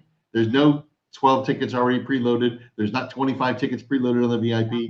Gets you nothing. It gets you in the door. Entrance. Yeah. So, I understand that. We get it. Having Dan Ebanks up there playing, having the international chefs here, having All Things Cayman section, having all of these vendors and the demo stages and the cocktail competition and the setup and the international bands, all of that costs money. And it's something we have to pay for. And yes, we're throwing a big party, and it's got to get paid for, Okay. All right, Jay. Well, we appreciate you coming up. I'm happy. Send me any more questions come in. Send me an email. I'm happy to answer. We've got nothing to hide. We put on a great event, and then we can't make everybody happy, but we're going to try every single year. All right, folks. Very good. Thanks. Really appreciate you, Jay. We'll see you next year for sure. Can't wait. All righty, folks. All right, folks, that's Jay Earhart. He is director of the Cayman Islands Tourism Association. If you want to join CETA, please, by all means, go and check them out. What is their, let me see what their website is. It is CETA.ky, Cayman Islands Tourism Association. You can find out information about who they are, what they do, board of directors, anyone who's remotely related to tourism. You can become a CETA member if you meet the criteria. They have their vision statement on the website. They've got their values, their mission statements, the board of directors. You can find out more about the organization. Lots of partners, including the Cayman Islands Tourism Department, or probably the ministry, Fosters. They've got CETA introduces lower annual fees for micro and small businesses. Their annual report for 2022 is on the website. Their CETA board of directors. Let's see who's on the board. Everyone from Josh Pollock from Jake Scott, Philip from Diamond Marquis. They have different industries. So they have like allied members, hotel members, transport members, restaurants, condo and villas.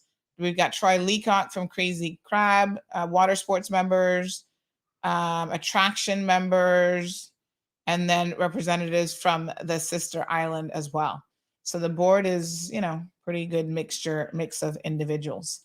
So yeah, go check it out. There's a lot of organizations on island that I feel that people don't really know anything about what they do and, how they're involved in the community and otherwise.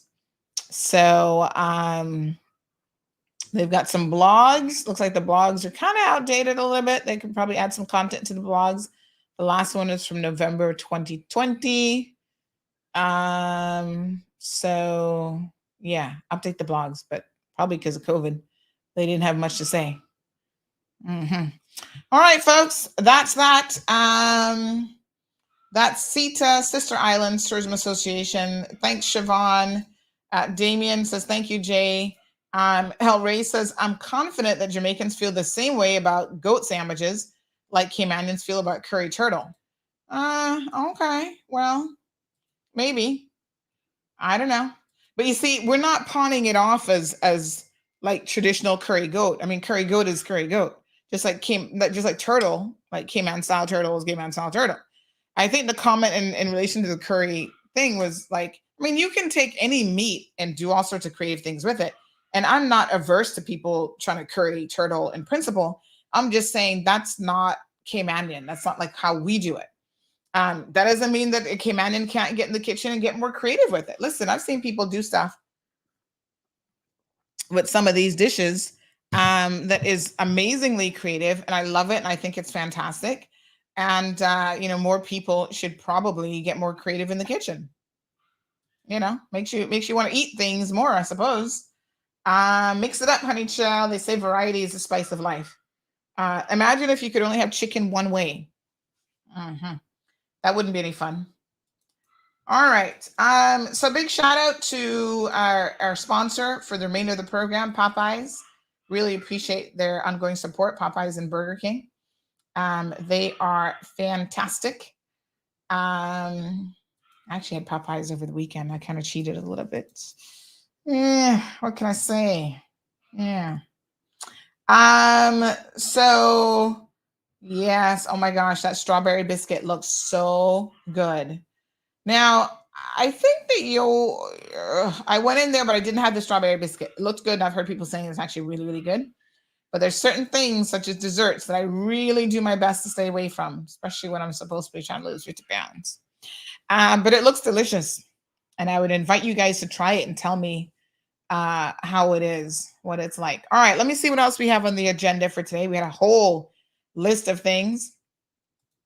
Oh yeah, so David Coe, you've been found and wanting. Here he is. So we've confirmed that that's him. And the guy who's sitting there fishing, apparently that's his friend too. So it's a friendship thing. Both of them jackasses of the month, breaking the laws, fishing in a marine park. So they went there together, and shame on both of them. I don't know who the friend is, but we still don't find out his name too. So we solved that for the Department of Environment. Go and make an arrest and actually prosecute him now. Put his behind in jail if he's always doing this, because I hear he's always doing this. Ridiculous. Why do I hear this poor dog barking? I wonder if he wants to come in the studio with me. Miss Stacy, bring Zeus in. Bring Zeus in. I know y'all love you some Zeus. All right, so just circling back to Cayman Bay for a second, I saw a comment here that said that apparently the kids, I think, was that you, Natasha, that made that comment? Who made that comment about, if it's like only, hold on, let me see the comment. Somebody said, it only applies to the kids after a certain time. Natasha said, I saw someone post in the women's group that they called Cayman Bay, and the minor thing is only after 8 p.m. That's completely false. So I don't know who in this Cayman's group claimed that they called someone, but that's not correct. So I don't know if they called the wrong person or what, but the press release was very, very clear. No unaccompanied minors at Cayman Bay.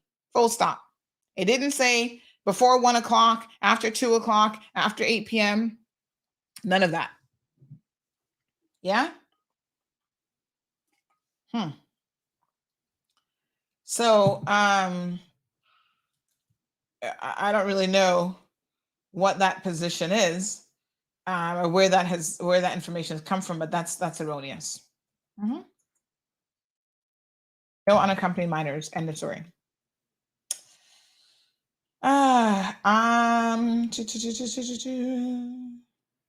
Okay. So they even put it up on their social media page. We'd like to remind parents to please remember that children under 18 should not be left unaccompanied in the town center on weekends and public holidays, anytime really, but especially on weekends and public holidays. Our goal is to protect and preserve Cayman Bay's family-friendly environment and offer an enjoyable experience for all who visit and have a wonderful long weekend. So, all right. Let me see here now. Okay, let's see. Johan says, do a cooking show the way you used to and invite your most loyal followers or critics over. You're just looking for free brownies, Johan.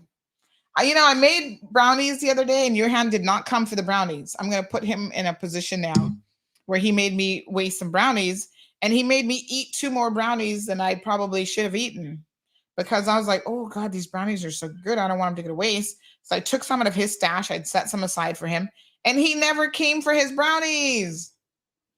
We're going to do a cooking show, but the cooking show is not designed for me to cook and invite you all over. It's for you all to cook and invite me to your kitchen.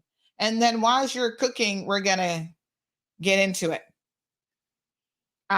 Speaking of that, I already have the first person lined up. It's a Caymanian, of course, who's going to be cooking. I'm going to tell y'all who that is once the cooking show launches. I'm trying to find a sponsor for the cooking show. That's why we haven't fully launched that and the book club thing as yet. But Johan, I'll make you some brownies if I know for sure that you're coming.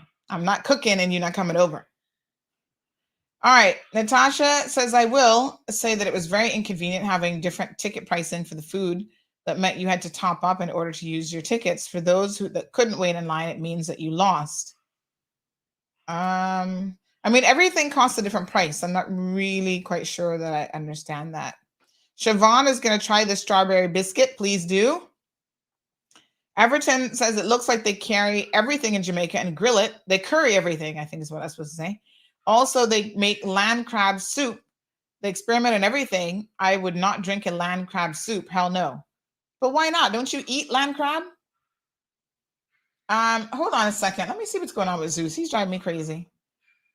Let's bring him in. He's barking.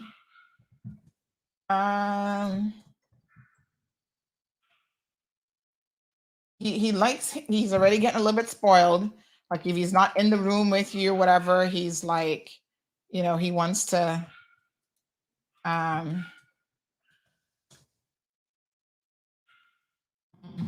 have a solution for him. Don't worry. He's still a little bit too small for me to implement what I would normally do, which is a training collar, but it's coming because he ain't gonna be barking around here. Miss Stacy said he's fine. Leave him alone. Oh Lord, he's not gonna be barking around here all day long. He actually is a pretty good puppy, I must say. But he does get a little bit like if he doesn't see you, he's feeling a little bit lonely, he'll start barking down the place. El Rey says, Sandy, you can't be having a 10-pound dog with the name Zeus. Should be something else, like maybe Pebbles or Vanilla. El Rey, you've got to channel the personality that you're trying to have in your dogs. I'm trying to beef him up to be a really bad, you know what, of a dog. So we're gonna, give him the right name and then hope that that's his personality. But oh gosh, he's like the sweetest thing ever.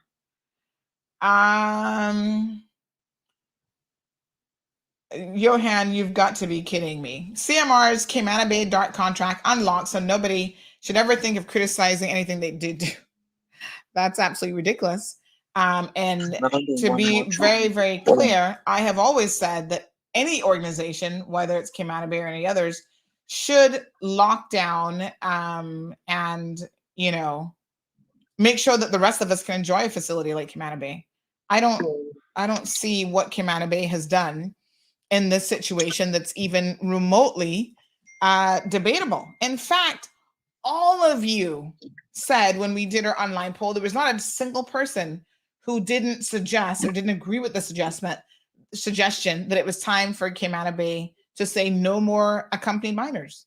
Every single person, and the majority of people who were here and who participated in that were Caymanians. So, Johan, where's the beef? Why are you trying to create something that simply doesn't exist? Caller, good morning. Welcome to the program. A pleasant good morning. I want to change the pace a little bit from Cayman Bay back to the immigration situation. I've had people contacting me, two different individuals, with people taking money from individuals to do work permit. We have a Desiree, and they're naming and shaming this morning.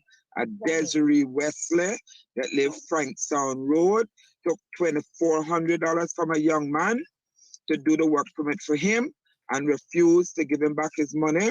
And when he got somebody else to put the permit in for him, immigration asked for a release letter, and Desiree Wesley and her son Jermaine Wesley refused to give the guy the release letter, and Desiree claimed that the man must pay her $500 to get the release letter. And it's not fair right now. The guy is in problems with immigration because he overstayed awaiting for Desiree to do this release letter. The guy went to her house. She run him and tell him if he can come back, she will call the police on him. He write a letter to immigration and explain to them he wasn't keeping no receipts when he was giving her the money. The last money he gave her was 2 weeks ago, $250. She want $500 more because he not getting no receipts from Desiree. Immigration not believing him when he talked to the immigration department. They got a construction company. I'm not sure what a construction company name. The other individual overstay that we need to get sorted out is a lady. She own Reliable Agent and More. I am not exactly sure because I can't get her name. Nobody knows what she name. You understand? She's a Caymanian as well. She take $1,200 from the people them to say she's an agent. She got put the work permit in for them. Reliable Agent and More. And she did not put the work permit in, and the guy overstayed 3 weeks. 3 weeks now he overstayed. And the first thing the CBC tell him, buy a one-way ticket and go home.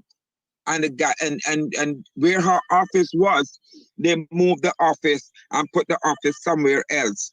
So, and then she don't stay where she used to stay, and she not answering her phone. I can send you her phone number to see if you can try to reach these people and try to see if you can get these people money back for them. This issue, and the other thing is, I want to say is, If you know that the person do not have a job for you, stop stressing the point to force them to do the work permit for you and pay them. And when you're reaching at this, you stress you want to stress out other people to assist you and stress out immigration to assist you. It's cheaper for you to take that money where you got paid $2,200, $1,200, $2,400, buy a one-way ticket and go home with the balance of the money and try to turn it over and make a life. Do not stay here and put yourself in a problems with immigration. Do not force your way to stay in the Cayman Islands if you know you're going to be in the stress that you're into. The persons out there that are taking money from people for work permit, I'm asking you guys to please stop it. When immigration need to clamp down on this, I don't know how they can do it, but they need to clamp down on it. They really, really, truly need to clamp down on it, because it's stressing out the people. It really stressful. And those that really have the agencies that really working hard to allow people to get jobs to stay here, they're putting a strain on them as well. So let me just back up here, caller, for a second, right? You have individuals who know that someone does not have work for them, and yet they're giving them money. Why would you give somebody $1,200 to take out a work permit for you? Exactly. There's no work permit in Cayman that costs $1,200. So why are these people doing that? It's almost like they're asking to be taken advantage of, because somebody's going to charge you a $1,200. I said this to someone the other day who claims the same thing, that she was running an agency, and she's charging all this money. I said, so you're charging a work permit? Say they're domestic workers or whatever, right? The work permit's a couple $100. You're charging $1,200, which is the equivalent of like 10, 12 times what the work permit fee is. That is not an agent. That is not an agency. $170. That is not an agency fee. That's ridiculous. So as victims, I can only have so much sympathy for people when they themselves are the ones putting themselves in that situation. Why on earth would you do that? But okay, fine. They put themselves in a situation, and the person that take the money from them is not doing anything. Don't shun the people them off. Say, listen, I promise you, but it didn't work out. See your money back here. But they're crooks. Your business. Anybody who's going to charge you $1,200, right? And the bulk of that is their processing fee, or crooks. So why do you expect a crook to do the right thing? Well, that's true too. But then when persons come to you, you run them like a dog from in front of your yard and tell them, don't come back to your yard. Miss Desiree Westler is telling the guy when he go to the yard, don't come back there. She got call the police on him. And then sometime when he call her on the phone, she says she's away overseas on medical. His mother called, because his mother is here as well. The mother called and should disrespect the mother, and anybody call should disrespect them. You need to find the man money and give him back, or give him the release letter so that he can take out another work permit if he finds somebody legit to take out the work permit. The guy did the letter and dropped it off to immigration yesterday with all the explaining to immigration, everything. And the immigration said, we can't take this letter from you unless you have proof that you gave her this money. The guy said he have it in his phone, but his phone is broken. And he now got the money to go fix the phone to get the messages out of the phone. So I mean, it's a win-win on one end, and it's a lose-lose on one end. So where does immigration come into this situation? Well, I'm going to go back to what I said earlier. The individuals involving themselves in this mess have got to take some accountability. Okay? So immigration, let me be very clear. Immigration only has power in the law to do anything if the work permit was actually submitted. What these people are doing is they're taking money and they're not even submitting a work permit, none at all. And immigration cannot do anything about that. That's why this. Well, then you need to go. You need to go to the police and complain that the person is trying to obtain property by deception, because that's not an immigration situation. And the other lady name is Atley. I don't know what her last name is. Atley. Atley is a Caymanian. She own Reliable Agency and more. and her husband own a mechanic shop. And every time they rent somewhere and they crook people, they move to another location and they keep moving around. And anywhere they live and people find out where they live, they move from one apartment to the next one. And they do not answer their phone when you try to call them. She knows she take the $1,200 from the people them to put their work permit in. Miss Atley, if you're listening this morning, find the people them $1,200 and give them the boy overstay 3 weeks. And we immigration spoke with him and advised him what to do. He doesn't have the money to do what immigration want him to do. He need money to buy one-way ticket. He need money to do things. Miss Atley, this morning I'm asking you, use a born Caymanian. Please, you reliable agency and more. Please find the young man $1,200 and give him so that he can provide a ticket to the CBC so that they can put him on a flight to go home. All right, These my dear. things are not right. Ms. Desiree Wrestler, please give the guy his release letter. If you can't give him back his money, give him the release letter so that if you find somebody legit to take out a work permit for him, so that the person can take out a work permit for him. This is zero tolerance now, man. This is zero tolerance. It's time for it to stop now, man. Thank you, caller. You Appreciate have a good day. Okay, You're welcome. All righty. Folks, I don't know how many times we're going to go around in circles with the same situation, but you as the person looking for work need to stop allowing yourselves to be victimized. Anyone who's going to take $1,200 from you for a work permit, right, has no intentions of doing the right thing. They're already in breach of the law from the second they do that. You're in breach of the law as well. So why do you think that that person is going to be honest? Seriously. Anyway, Zeus is here in the studio. Here's somebody who's honest. There's little puppy. Look at his little honest little face. Right? Honest little cutie patootie. He's not gonna hoodwink anybody out of any money. Tell him, Zeus. So y'all need to start using some common sense. That's what y'all need to try and do. Right? Prevention is better than an ounce of cure. Are we not right, Zeus? Are we not right about that? Are we not right, Mr. Cutie Patootie? Oh, he's so cute. He is so cute with his little baby teeth. Say, oh, my mama's trying to get me potty trained because the sooner that happens, the sooner her life will be A-okay. Yeah. Right? Look at that little face. Oh, my gosh. He went to the groomers this week and kind of cleaned up the face a little bit.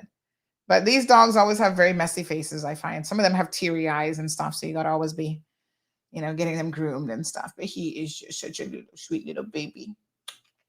Right? Hello, Zeus. Getting used to that big dog name. Elway says you're a little dog. Why are we naming you Zeus? So I'm going to have a big dog personality. Oh, yeah. Look at the yawn. Look at the little baby teeth. Did y'all see that? Oh, my gosh.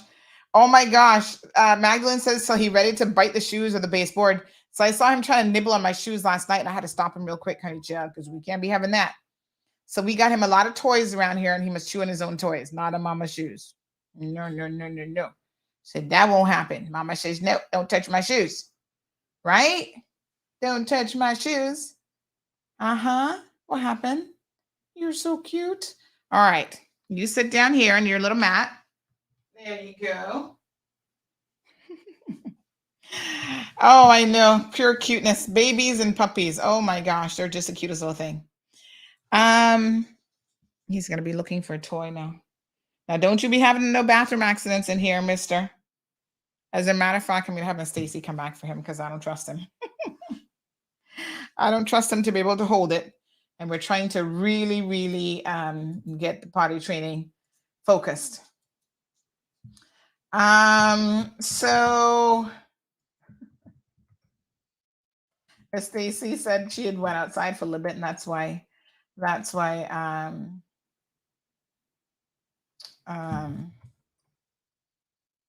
so he is barking. Okay, so yeah, immigration scammers, they're a dime a dozen. Y'all need to stop giving them your money. That's the best way to stop these scammers, right? Yes, if they can be prosecuted, I suppose that they should be, but that's not always going to happen. Because from immigration's perspective, if they don't actually submit the work permit, there's nothing immigration can do. It's theft, obtaining property by deception, because they've taken the money for one thing, promised you, but it's not an immigration offense until they actually submit the work permit. So then you've got to go to the police. Oh my gosh. It's a hot mess. Someone says, "Oh, congrats on your puppy. He is so adorable. Thanks, Sandy, for showing him. He wants to speak to, looking at him. He's so cute. I know, right?" This person says, "You're killing me." Someone else says, "Oh, right. Good morning, Nicholas Williams. He's one that take people money for permit. Stop giving him money." Lord Jesus. Y'all have just got to really get it together. These victims are willing participants, right? You can find a legitimate company that's hiring. You can find legitimate individuals. These people claiming that they're agents, they don't even have business licenses. They don't have nothing. And y'all still giving them $1,200? Clearly, $1,200 is coming too easy for you all. And that's why you're doing it. Because you couldn't get me to part with no $1,200, honey child. No, sir. Let's call this guy and see what he has to say for himself, since y'all want to mix up so sad today. Is this guy Caymanian? I bet you he's not even. Probably married to one. Call cannot be completed at this time. Please try again. Thank you. From Flood. Hold on.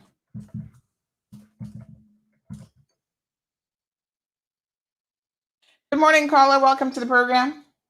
Good morning, Sandy. Dexter here. Hi, Mr. Dexter. I want to give a big shout out to the hospital. That's long overdue. And I know there's a lot of people. Let me turn on my radio. I know there's a lot of people so critical of the hospital. They hear something and they elaborate on it with no experiences. All of my experiences at the hospital, I felt like I was treated like royalty. All through my cancer treatment, when I had, because if you're doing, you got to get referrals from the hospital, and I must say, Merkel, the lady that I was dealing with, she is phenomenal. She was on the button when I had to go up to the hospital, go up to Baptist Hospital, and I had two cataracts removed, and I had no problem at all. I had my foot was broken, and I don't normally go to the hospital unless it's necessary. But what was so important was that I remember that from Thursday till this was 2017, when I have a life-saving operation at the hospital. I had a stomach ache, and all through that Sunday night, they were doing X-rays, scan, blood tests, and Sunday, I even asked him. I said, "I want to sleep." He said, "No, Mr. Eubanks, we need those reports." Dr. Matthews came in at about 7:30, and I thought it was kind of unusual for a doctor to get there that early. And he asked me how I was, and I said, "I'm a lot better than I was last night." And he said, "Do you know why I'm here?" I said, "Well, you come to work." It says, "If we don't operate on you this morning, that Monday morning, I would not live to see Wednesday." And I said, "What happened?" He said that my small intestines had a perforation about the size of a 25-cent piece, and it was hidden behind my stomach. And wow. Whoever was doing the report had to be really good to see where that perforation was, because it was behind my stomach. And I took Dr. Matthews operated on me with a 5-hour operation, 4 or 5 hours. And they had to take about 6, 8 inches of my small intestine and then put it back together. I felt no pain at all, Sandy. Mm-hmm. And by Thursday, I was eating solid foods. So nobody can tell me about the hospital not giving good service. And I want to tell them that they're doing a phenomenal job. Mm-hmm. Well, thank you so much. I'm sure that they're going to appreciate that. Okay. If they want me to be a spokesperson for them, I'd be more than happy to do it. All right. They know how to pay. They know how to pay me to do it. Very good. Thank you, sir. Okay. You have a good one, Mr. Dexter. Okay. Bye. Mm-hmm. Well, there you go, HSA. Got yourself a free spokesperson. Yes, sir.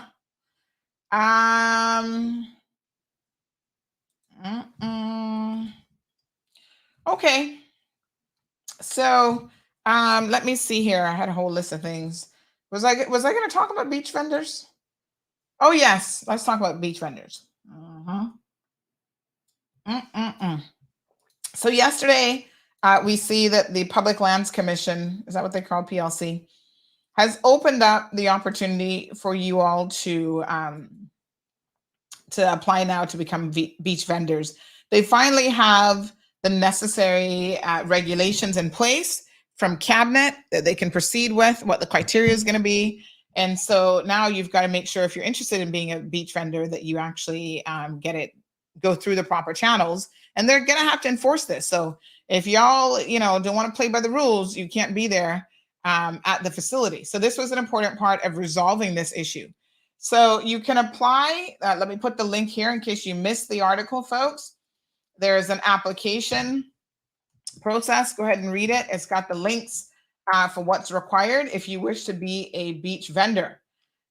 So this is regarding the overall management of vendors on 7 Mile Beach. It is the responsibility of the Public Lands Commission for the acceptance and processing of these applications. So they're the ones who's responsible for 7 Mile Beach. So the chairman of the Public Lands Commission, Mr. Woody DaCosta, said that the goal of 7 Mile Beach vendor policy is to facilitate the public's access to a prominent section of 7 Mile Beach system with the organized provision of food, beverages, and ancillary services.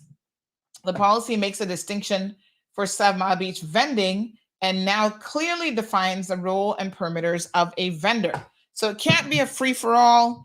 It can't be any and everybody, their mama, dog, cat, puss, and everybody out there trying to provide these services. It's going to be organized. Yes? So you have, for example, designated vendor areas for each category. Categories cover beach gear, beach lockers, beach chairs, water sports, food and beverage, food trucks, local produce, and cultural wares. Electricity provisions are available at vendor kiosk, and collapsible tents are permitted in the vendor kiosk area at the discretion of the Public Lands Commission. Vendor signage requires pre-approval. So they're trying to organize it. I mean, you guys have businesses, and now you have to follow the rules in order for your business to operate on a location such as the public beach. Good, because they do need to rein it in, and it's something that needed to be done for a very long time. Unfortunately, for whatever reason, the last administration was not prepared to be able to get this done. So, now it's going to get done finally. Now, I want to talk about something here because this is a sticking point for me. And I'm pretty sure if it's a sticking point for me, all of you are still talking or thinking about this situation. It's at the, forefront of your minds. Remember when these little beach huts went up? I remember because I posted about them cussing on social media saying, what on earth are these? What the heck is this supposed to be? They look like they're toilet facilities. That is supposed to be for beach vendors. What are you supposed to be able to sell inside of those things? And of course, we knew at the time that the DART organization was responsible for building these, and they were doing, putting in the playground and, making the public beach area what it was. That was part of the deal that a previous elected government signed with them for the movement of the road, right, of West Bay Road. They were going to put some infrastructure, roads and other things in place. And I could not believe when I saw these little huts, because I must tell you, say what you want about the DART organization, they tend to do things to a particular standard. So even me was surprised, like, what? What are these things? What are they supposed to be? I just couldn't wrap my mind around what they were. Yeah? How many of you thought that these little huts made any sense? No, sir.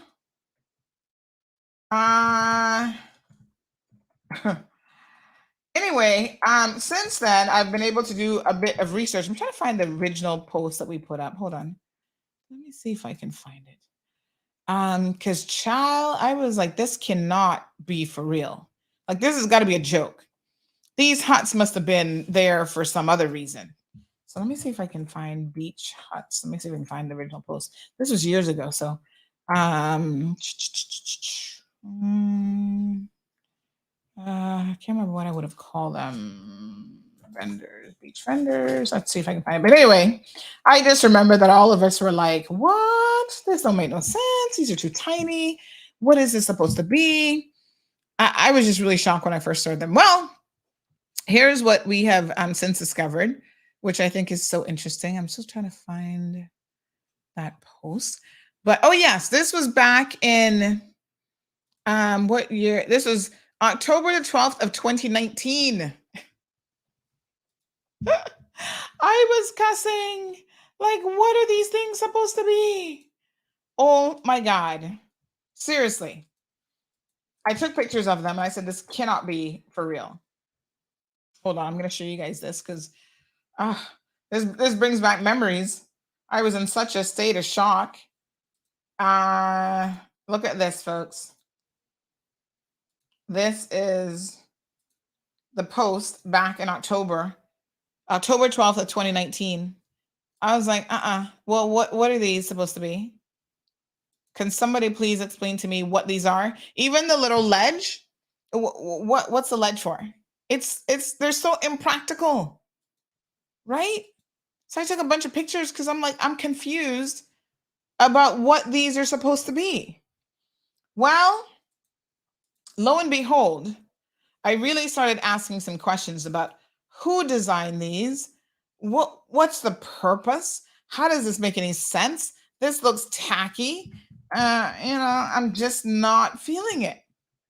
Well, I was told in no uncertain terms by people in the DART organization that, listen, we took instructions from government on what they wanted done. So they dictated to us the design, the size, and the layout, and we simply paid to have somebody do it. I'm like, huh? The government of the day? Someone actually thought this was the government ministry that had responsibility at the time. I'll find out who that was, whoever lands and serving. Who was the previous minister of lands? Would that have been Juliana O'Connor Conley? Somebody in that ministry provided the schematics and drawings and so on for this design. Wow. That really makes you wonder from a civil service perspective, y'all. What on earth? So at the time I said, these are the new houses for the craft market at the renovated 7 Mile Beach. Are we the only ones not terribly impressed with these? Super small. I expected a bit better from Uncle Dart, to be honest. Well, it turns out it's not even Uncle Dart. That garnished 169 comments and 145 people liked or laughed at this post or whatever. But lo and behold, it didn't have anything to do with DART. So we were expecting better of him, and it turns out they were probably expecting better of government. They don't even look that. Oh my God. And so are they actually going to still intend to use these and rent these out to people? Let me be very clear. Not So Hot says it looks like an old prison hot box. Caymanian people have hips. Vendors, men, women, they got hips, they got bonke and, chubby, round. Yeah. They can barely get through the door. Okay. I don't know what they're going to have hanging up in there and what they're supposed to be selling, but if a person can barely fit in there, I don't think these beach vendor houses make very many sense. How many of them are there? Are there about 8 of them? And are they going to charge people to use these little huts? Like what? I hope to God they're giving them away for free, because I wouldn't pay for that. Look at that. You turn around good this way and your bonker hanging out. No, sir. Damien says that garbage bin is the same size, just shorter. Randy says it looks like a bat house. Damien says, don't they have the same by the courthouse? I think they have one by the courthouse. Is it that small? Where there's some food vendor, I think, that's permitted to be there. I don't know, boy. Aliana says, I'm interested in signing up. Thanks for the link. But seriously, this public beach issues a crying shame, waste of money and pointless facilities. Well, I wouldn't say that entirely. Because I think that there are facility improvements there that have been made, even the child's play area. A lot of people take advantage of that. It's just this particular aspect of it, I do not think makes any sense. It's almost not worth having them there at all. Speaking of tourists, this is kind of very topical. The vendor area. So somebody sent me something this week. Let me see if I can find this footage where they talked about the, let me see now. They talked about the craft market and the issues at the craft market and how they said it's a crying shame because the craft market the other day when we had a little bit of rain was underwater and it's flooded and there's no proper facilities there. Let me see if I can find this video this person sent me.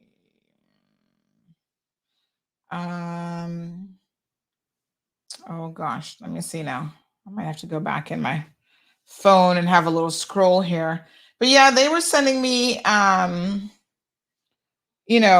some voice notes and other things regarding the craft market. And they're like, Sandy, can you please find out what government intends to do about the craft market? Because it looks deplorable. And they're underwater. They don't have any proper shelter or covering. And I was like, what a mess. Let me see if I can find it. If that person's listening, feel free to ping me so I can see the messages. I swapped back my WhatsApp the other day, so trying to find some messaging now. When did I get that? Can't remember. But yeah, the person sent it to me and I was like, that's the craft market? No, sir. What a heat. Somebody says Juliana cannot even fit in those. Well, she's not the only one, child. Most of us can't fit in those, if truth be told. So is this the one from the craft market? No, that was another one. Who was it that sent me the craft market video? Send it to me again. Did they send it by email?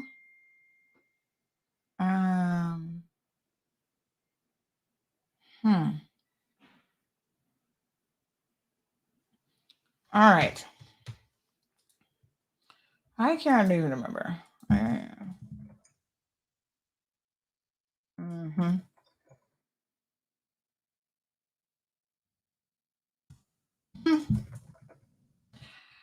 Okay, well,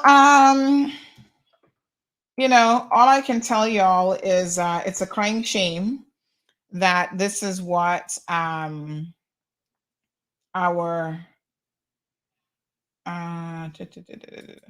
it's a crying shame that this is what it looks like, and this is what is acceptable. If I can find the video, I'll definitely share it again. I can't remember if the person sent it by email or how they sent it, but anyway, I'll put my hands on it and I'll definitely post it and send it to you guys.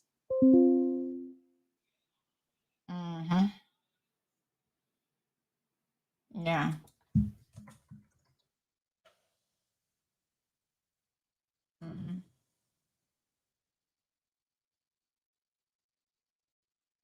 All right, let me talk about another situation here that was brought to our attention. So a parent, this story is going to go up today on the website. A parent contacted us about Bento allowing access to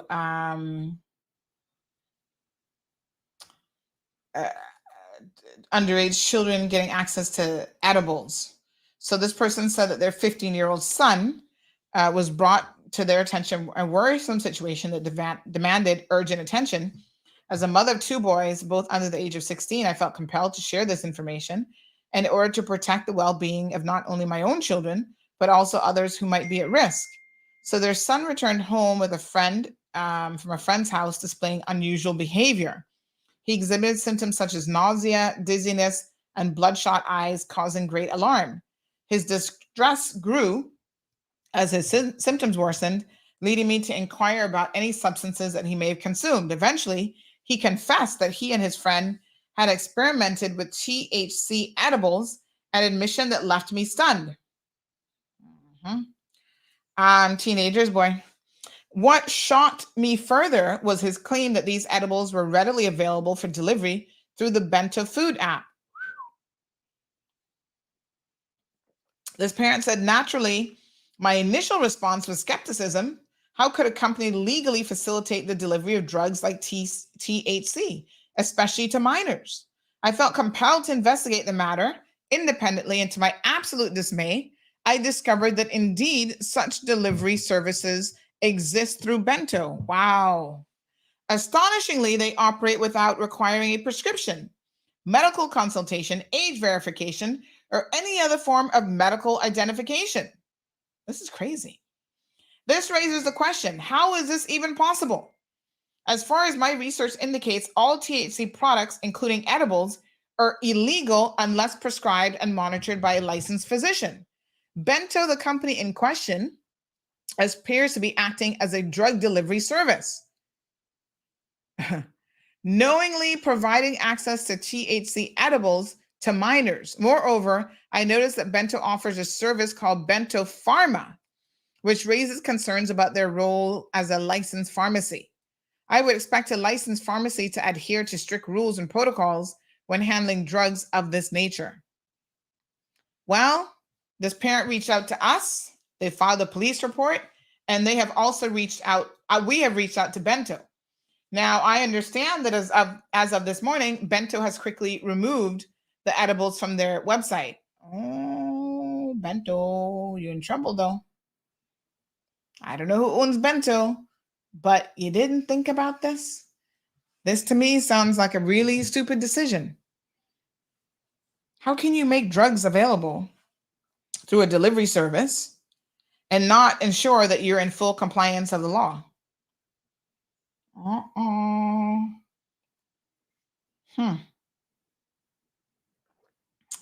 This is a problem. Bink says lawsuit. I don't know, boy. We're going to bring you some more details on this. We'll ask the police what they're going to do about it. Cindy says best suggestion is for them to put two beach huts together to make one. I guess that would be one way to fix it, because they can open up the side of them and like put them together. El Rey says, get them, Dr. Lee. Dr. Lee no longer here. Selvin, so Sandy, I don't think that it's fair to take those back coffins all the way up to the minister. I don't think it's fair to take those back coffins all the way up to the minister, because I'm pretty sure that was at the department level. However, we should find out what was the intent of the size of these huts, maybe to prevent large commercial sized businesses. I do agree they're extremely small, but the reasoning from the department will put in context the whole situation. Well, we don't know the reasoning, because if they don't tell us, we can't get into people's heads. Ship them to the BRAC by watering place and sell coke out of them. So, Damien, the government is not going to be involved in selling that. No drugs. Denny says, and the government wants to operate a reliable public transportation system. Damien says they look like cruise ship terminals, no taxi or bus depots. One backhoe and a cooler of rum punch. I level those I soar. Okay.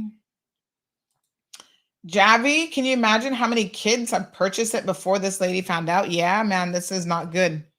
This is not a good look for Bento. They might be facing themselves in court for this one.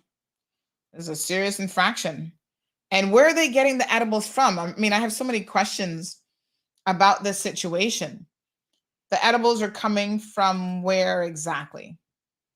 They purchased them themselves, and how are they being imported without CBC knowing about it? Because if you bring in a controlled substance, you have to declare it, and you have to have a license and all that kind of stuff. So I have more questions than answers.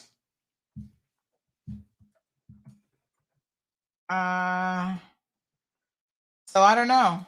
What do you guys think? Hot mess. Is this the oh yes, thank you so much to this astute listener who's sending me the video. So lots of questions there. We'll try to get whatever answers we can, but thanks to that parent. Again, parents,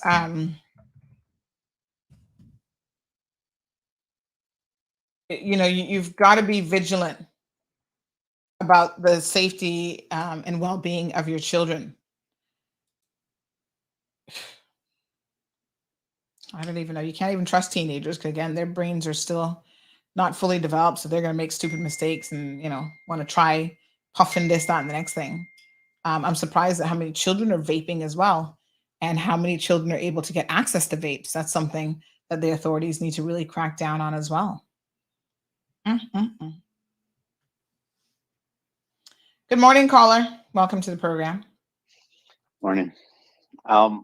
You said that Bento has a pharmacy? Well, this is what the mother says. They have something called Bento Pharma. I don't use Bento, so I've never heard of it before, but apparently they have some kind of online pharmacy delivery service. Okay. That's interesting. But in any event, even if you had a pharmacy, which you would need in order to distribute. You still can't distribute stuff to minors, right? Right. But you would, first of all, you would need to be a pharmacy. You can't just be a delivery service. Right. And secondly, just giving it to minors, I mean, that seems really bad. Like no care or control, which is not how a pharmacy should be operating if they are a pharmacy. Right. I wonder if did anyone save any screenshots or video of the site displaying it?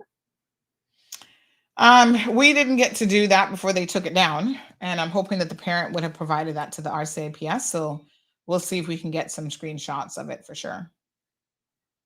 Wow, amazing.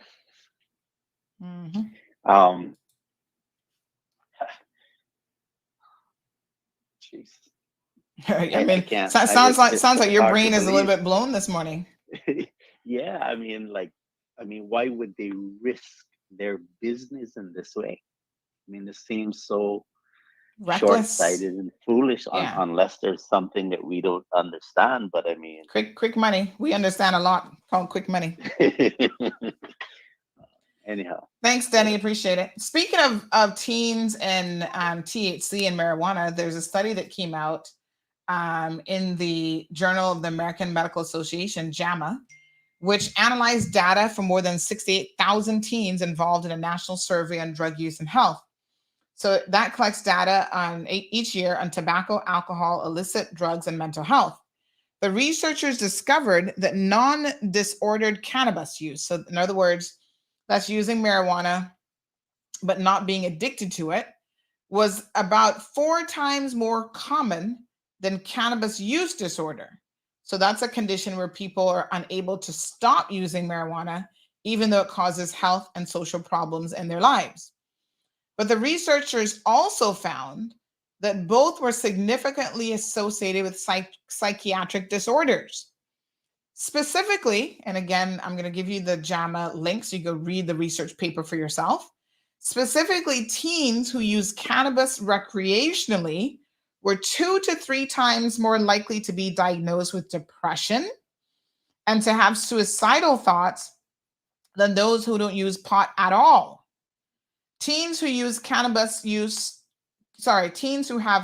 use disorder were 4 times more likely to have mental health disorders than non-users. So the cannabis use disorder group, they're the ones who are using it all the time. Basically, they're addicted and they can't help themselves. The recreational users, so they're 2 to 3 times more likely to be diagnosed with depression and to have suicidal thoughts than non-pot users.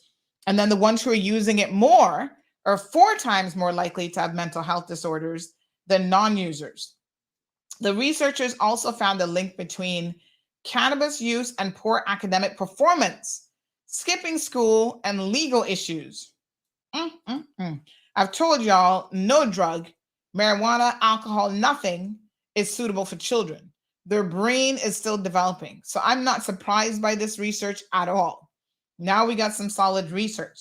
So Dr. Ryan Sultan, who's an assistant professor of clinical psychiatry at Columbia University, says that kids year by year have been moving towards a view that marijuana is safe and benign, and that's factually incorrect. Is Ms. Morna here? Because Ms. Morna always says, oh, it's safe because it was grown in the bush. It's an herbal thing. So Dr. Sultan says that's factually incorrect.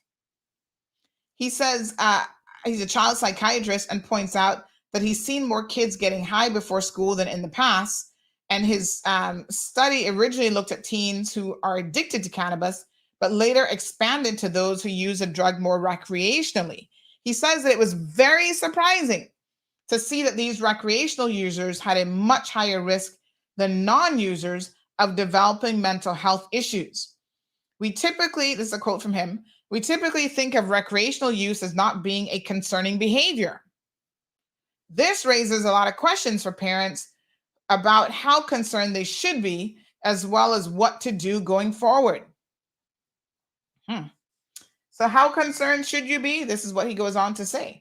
He says that parents should be very concerned about the findings. Some parents I work with ignore or condone the behavior, and they don't think about cannabis use as concerning, but it is. Dr. Danielle Fisher, who chairs, I guess is a woman, chair of pediatrics at Providence St. John's Health Center in Santa Monica, California, agrees, saying that I think the numbers are off. I think more kids are smoking pot than they're letting on, and this is an even bigger problem, she tells the publication.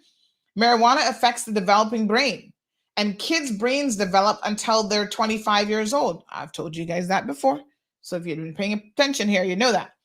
Mental health is an issue, and this can make it worse.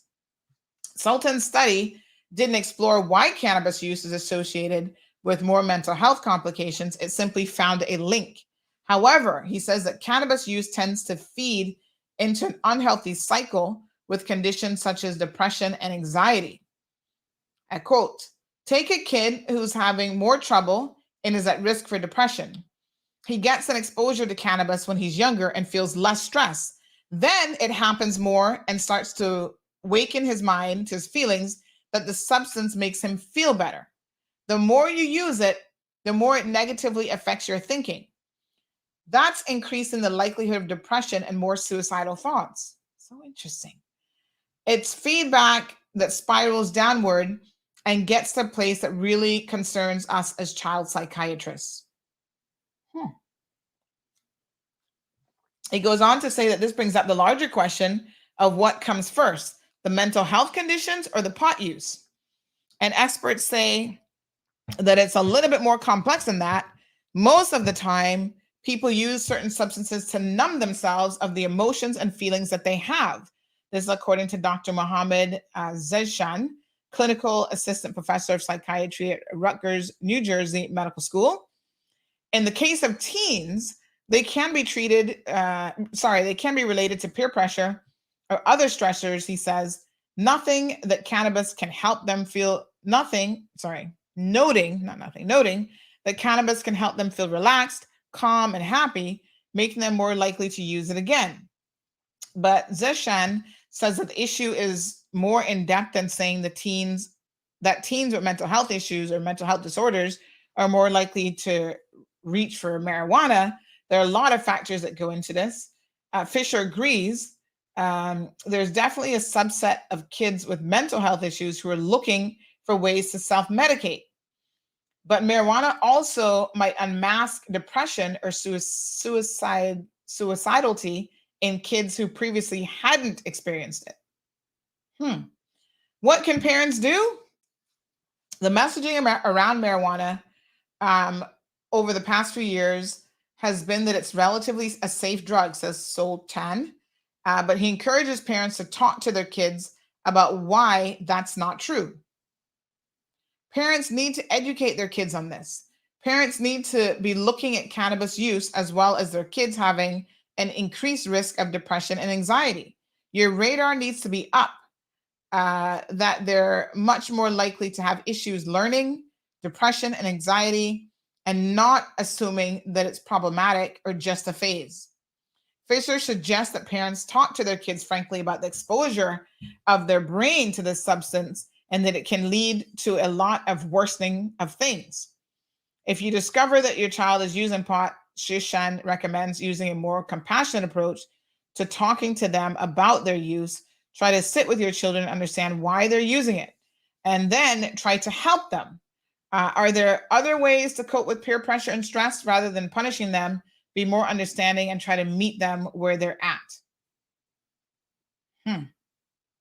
But experts stress that it's important to address pot use and its potentially harmful effects with kids. It's scary, says Fisher. I don't think we should dismiss this. So there you go. It is what it is. Javi says people with license purchase it. So they can purchase it from Bento if they have a license. I'm still a little bit confused about all this. So Aliana says, I'm no expert, but the weed is already here. It shouldn't be hard to extract the THC oil. I don't know. Not So Hot says they weren't made to sell any kind of merchandise. Aliana says it's sad these youngsters have all the energy to employ themselves in the wrong way. Aliana says everything needs to be consumed in moderation and no child should be messing with this any way, shape, or form. Good morning. Morning.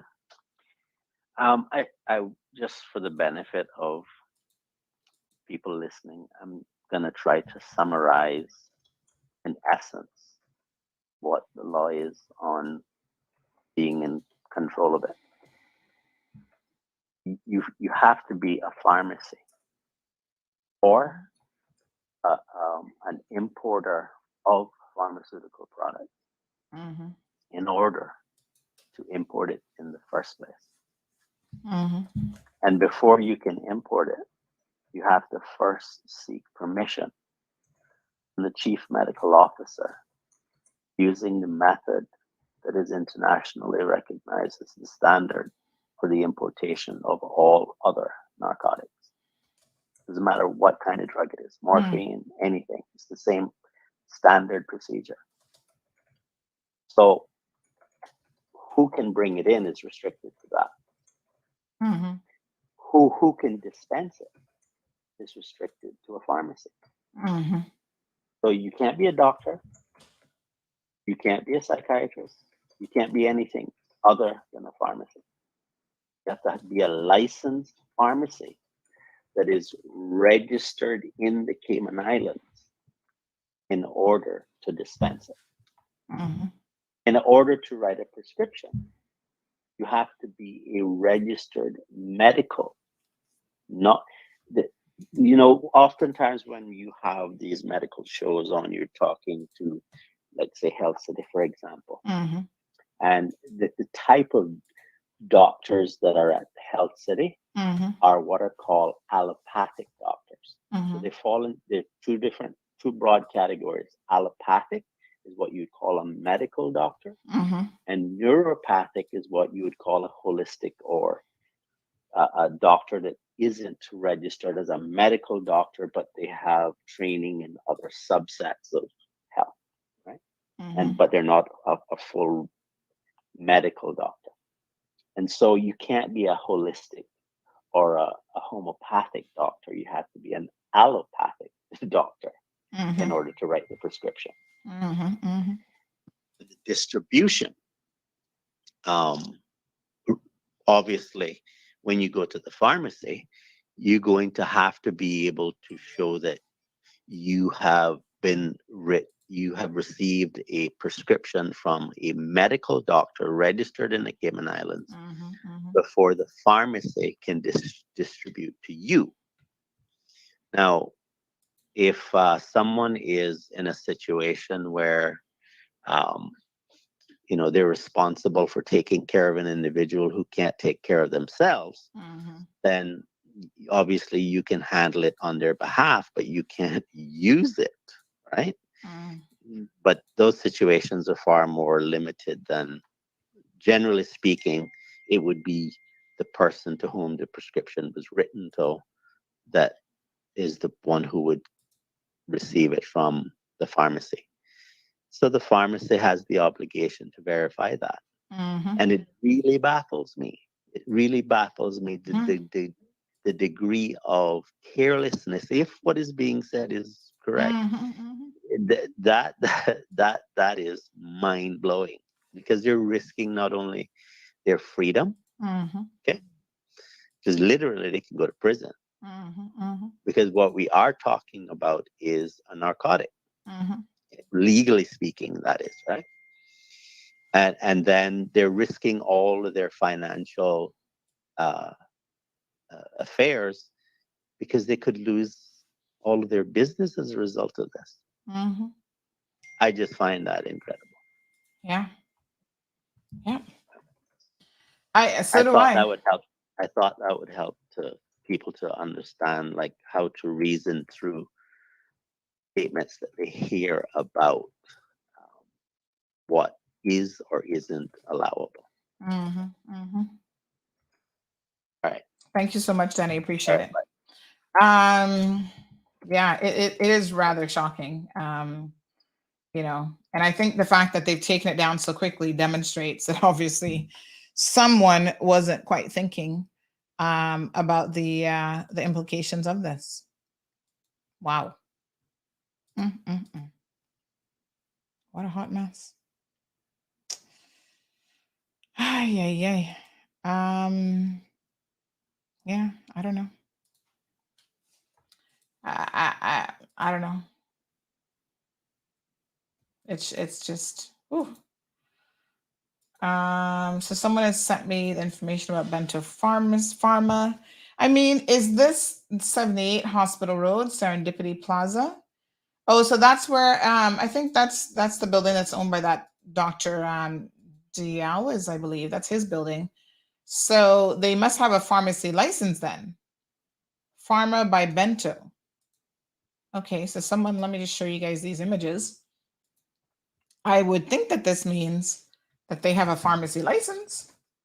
They're at that location, but dispensing edibles through your delivery service, I think, is a whole other situation. Okay, so I don't know. Let me show you guys what this was. This was just sent to me. So we have this. They show up. Bento Pharma, beauty, personal care, pickup and delivery. And then they have it here saying that they're in the Serendipity building at 78 Hospital Road. Okay. Well, there you have it. But delivering edibles to minors is the problem. I don't know if, well, maybe it's a bigger problem because I don't think you can just deliver edibles to people without the relevant prescription in any event, right? Especially as a pharmacy, your pharmacy license would be in jeopardy if this is what they were doing. And if they do have a pharmacy license, that's pretty crazy. I'm sitting here shaking my head saying, what? Whoa. That's a shocking surprisation to me. It's a height of irresponsibility.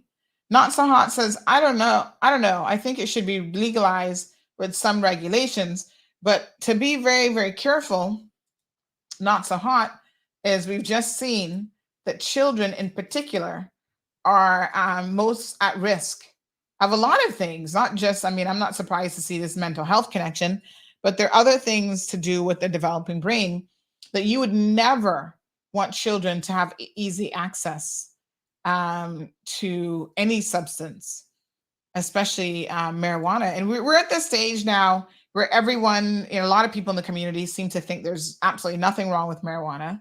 They're happy with it. They're like, okay, whatever.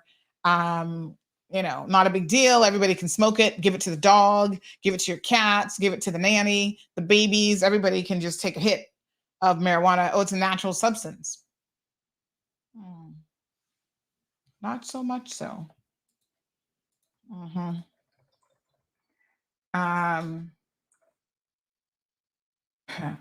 in fact, this concept of it being, because it's grown and it's natural, you think that it's okay and the body is going to accept it.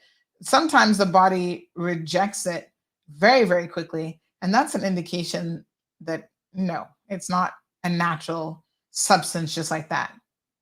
It has psychoactive properties. Yeah. So, it's definitely not for everybody. All right. What a mess. So cannabis has some problematic side effects for certain people. Can include coordination issues, delayed reaction time, nausea, being lethargic, anxiety, increased heart rate, decreased blood pressure, paranoia. These side effects are less common in products containing more CBD than THC.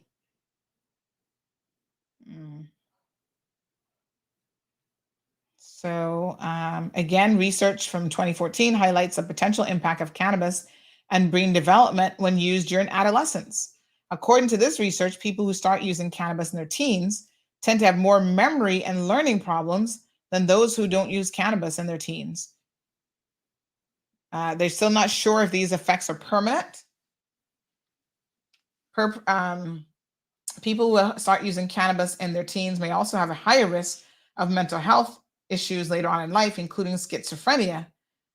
But experts say they're not sure how strong the link is, but there's some early indications of that already. Again, you can go to the National Library of Medicine and read some research there dating back from 2014. I'll send you guys the link because I know you're not going to believe me. You're going to be like, oh, Sandy's making this up because she doesn't like marijuana. I don't have to like marijuana. I'm not smoking it. And like I said before, once you're an adult, it's a personal choice. I think the issue that we have here is that teens using it and thinking that it's okay, and parents and grandparents saying, well, it's just natural. It's found in the bushes. You need to have, some idea of what's really going on here. And the other thing too with marijuana is there's no controls of a lot of times what's in it, right? You go and buy a joint, you don't know, who put what in that joint and what they're mixing it with. So it's one of the reasons why you have to be extremely careful. And when people say, oh, it's the same thing as tobacco, I mean, they were putting stuff in tobacco, but at least that was FDA regularized and that they had to tell you what was in it. And it's a lot of cancer causing properties without a doubt. But, you know, marijuana is oftentimes laced with other things. So you've got to be very, very careful. Your kids going out there getting a joint off the street or somebody that they don't even know. They don't know what has been put in it. All sorts of chemicals and additives. People sometimes lace it with LSD, cocaine, heroin. So don't be going around talking about, oh, just take a hit off of somebody's joint. Dean Shillette says this is happening now and it's illegal. Imagine what happens if it's legal. And to be very, very clear, no one is talking about the legalization of marijuana. No government has that power because we fall into the UK and that's not going to happen anytime soon. What they're talking about is the decriminalization of it. Oh, let me put on some lotion on my arms. Of the decriminalization of it, which is a very different situation. All right, leave you there. It's food for thought. Damien says it's called a seasoned spliff, or they put lizard tail and send you mad. I don't even know what lizard tail is, but it sounds crazy. Venice says, just look at some of those live cameras in areas of the U.S. with drugs. That should scare the daylights out of us.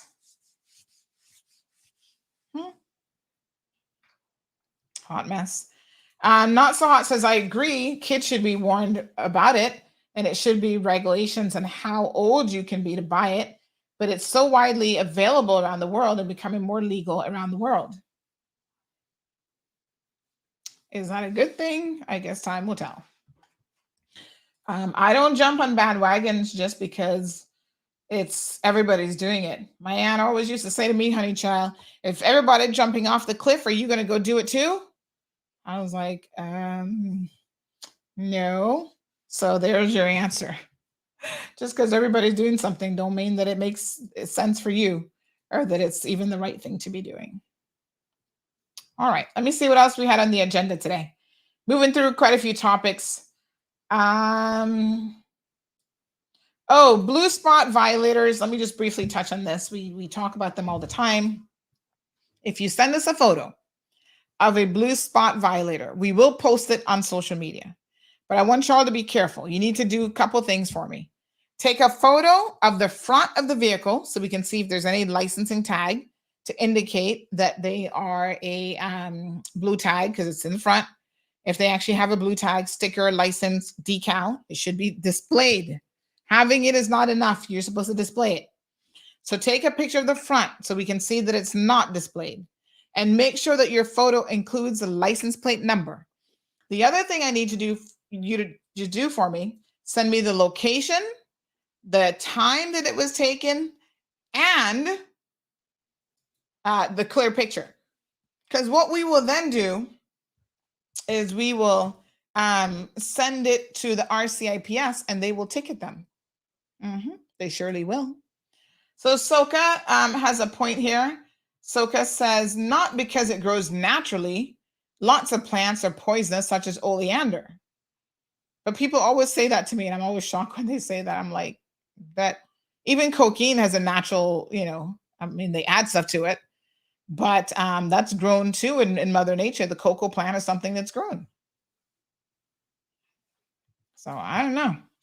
Yasmin says it's bad for teenagers as soon as they start taking it. They're crazy as hell. I think some parents will definitely see some behavioral changes in their children. Regulated marijuana dispensaries should be labeled how much THC or CBD content is in the weed. I don't know how the FDA controls that in the US, for example, but there should be some control. Ms. Brenda says it's a medicinal herb and should, like anything else, shouldn't be abused. Well, I think it's used, even though we categorize it as medicinal, its use can have consequences, as we've just seen, especially for the developing brain. Good morning, Priscilla. Priscilla says, I believe government should raise the legal age of drinking and smoking to 21. I'm sure that would not be a popular position, Priscilla, but again, what we've just said about the brain doesn't fully develop till you're 25, I think that's probably a good idea. You're a little bit closer to making a better decision.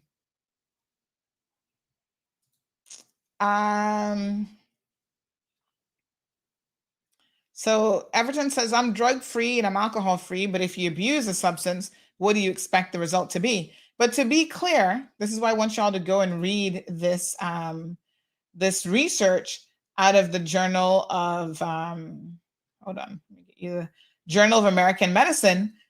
It says two things. People who are abusing it, those are the people who they categorize as cannabis use disorder, right? So they're addicted. But you also have people who are using it casually, who have no signs of addiction, okay? Non-disordered cannabis is what it's called. They still have, there's a link, 2 to 3 times more likely to be diagnosed with depression and have suicidal thoughts than those who do not use pot at all. That says a lot. Now, obviously, if you're addicted to it, it goes up to 4 times. So it's much worse for you if you are addicted to it. Let me put the link there. Go and read the research for yourself. But even the preliminary connection there should make, as the experts say, all parents very, very concerned. So Damien says, but you can join the military at 18. I know most people are going to say this, so I can drive at 17 and I can do this and I can do that. You know, again, 25 is when the human brain is going to be completely developed. So you're taking on adulting responsibilities and you are nowhere near fully being an adult. But of course, we got to gradually get you there. You know, you don't just on your 25th birthday, okay, now today you learn how to drive. Now today you learn how to smoke. Now today you're going to learn how to have a drink. Now today you're going to learn how to fornicate. We're going to give it all to you on your 25th birthday. No, I mean, you know, you're learning as you go along, so to speak. All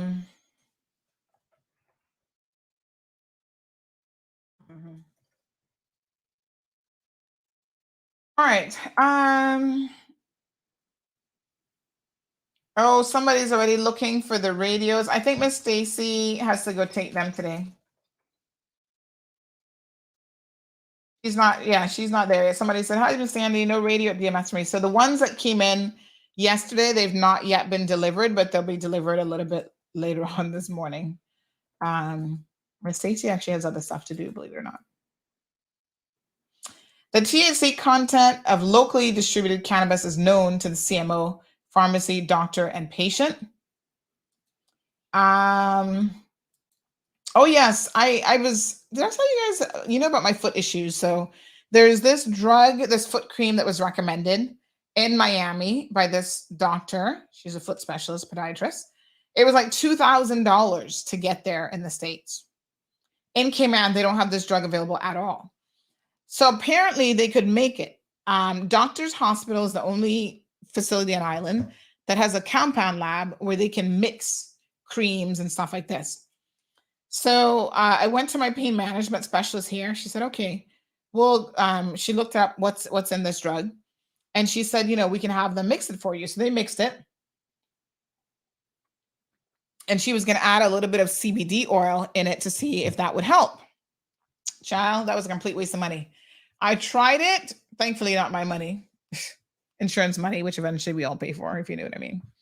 So I tried it a couple times and it wasn't really doing, I'm like, okay, I'm not feeling any kind of miraculous thing here. You know, I got to put it on 4 times a day and the sticky consistency. I'm like, yeah, that's not working for me. There's other over-the-counter stuff that I can get from the pharmacy. The pharmacy has to give it to me, but it seems to be more effective. You know, I've got to do my TENS machine. I've got to go to therapy. I've got to do acupuncture. All those other things seem to help more than this cream. But it was interesting when the physician said that she was going to put some of the CBD oil into the request at the compound lab. And I was like, okay, let's see what it does. Didn't notice anything, Kanichio. So Denver, good morning, says there's a lot of laws that the government should pass that would not be so popular, but it's the ego that prohibits them create and pass the laws. Not only that, Mr. Denver, but it's also a situation where people get up in arms about everything. Look at the singular little change that the NRA is trying to make. You know, I've been paying more attention. I'm going to go out there and have a look at, looks like we're getting some rain today, y'all. Those look like rain clouds in the sky. I was going to go out there and have a look at the location, but I've been going through that intersection because I have to go through there every day. And I've been looking at it. For people coming out of Grand Harbor, you actually have like about 2 seconds, 2 to 3 seconds to cross over 3 lanes of traffic. And I was thinking about it because I went through yesterday during non-peak hours. And I have to tell you, even during non-peak hours, it's a real chance that you're taken. Honestly, I'm like, I don't know why anybody would do this. Like I never do it. I go around, I loop back if I have to go to South Santa Crew Road coming out of Grand Harbor. Most of the time, I don't even come out of that exit coming out of Grand Harbor because I think it's just too risky. I prefer to go down to the other one and then, you get a little bit more time to hurry up and get over. But yes, honey child, I don't know. Damien says there's an app for that. Not So Hot says cocaine is processed with acid and gasoline and cement. Chewing the regular coca leaf is different. But it starts from something that's natural, to be very, very clear as well. So Soka says, I always read that the brain fully developed at 26. Told my children they should get their driver's license then. So said, so done. Laugh, but they're still alive. Let's be clear. The longer you delay certain things in life, probably the better. Ms. Brenda says there's a difference between cannabis oil and dried marijuana. Okay. Not So Hot says that if an 18-year-old can be sent to war, don't you think he or she should be allowed to have an alcoholic beverage or joint? Any connections with some carb meat or crab meat and baked crab back? Oh, any connections? You're looking for some. Big shout out to hold on now, to Island Taste Restaurant. They had it on the menu. I think yesterday's menu had it. Hold on, let me see if I can tell you. I don't think you're going to get it there today though, but they did have it on the menu yesterday because I was looking at it thinking to myself, oh, was it yesterday's menu? Hold on. Maybe it wasn't yesterday's menu.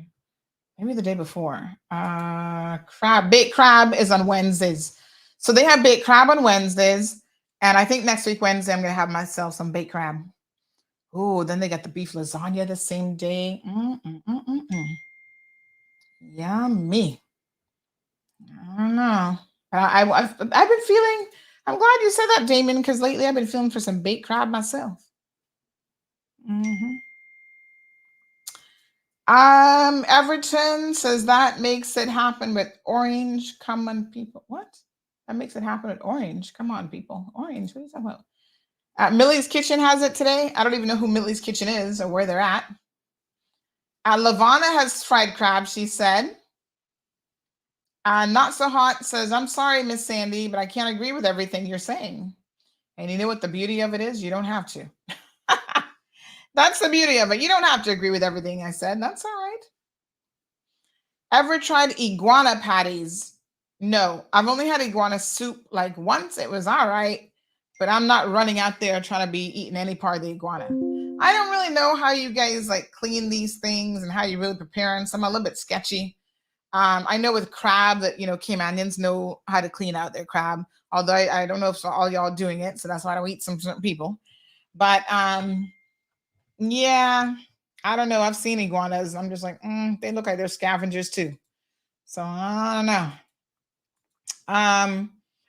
Let's see what's on the menu. We're going to give a big shout out to Friday, Thursday menu. Oh, we need to get Friday's menu. Big shout out to Island Taste. They are a sponsor here on CMR.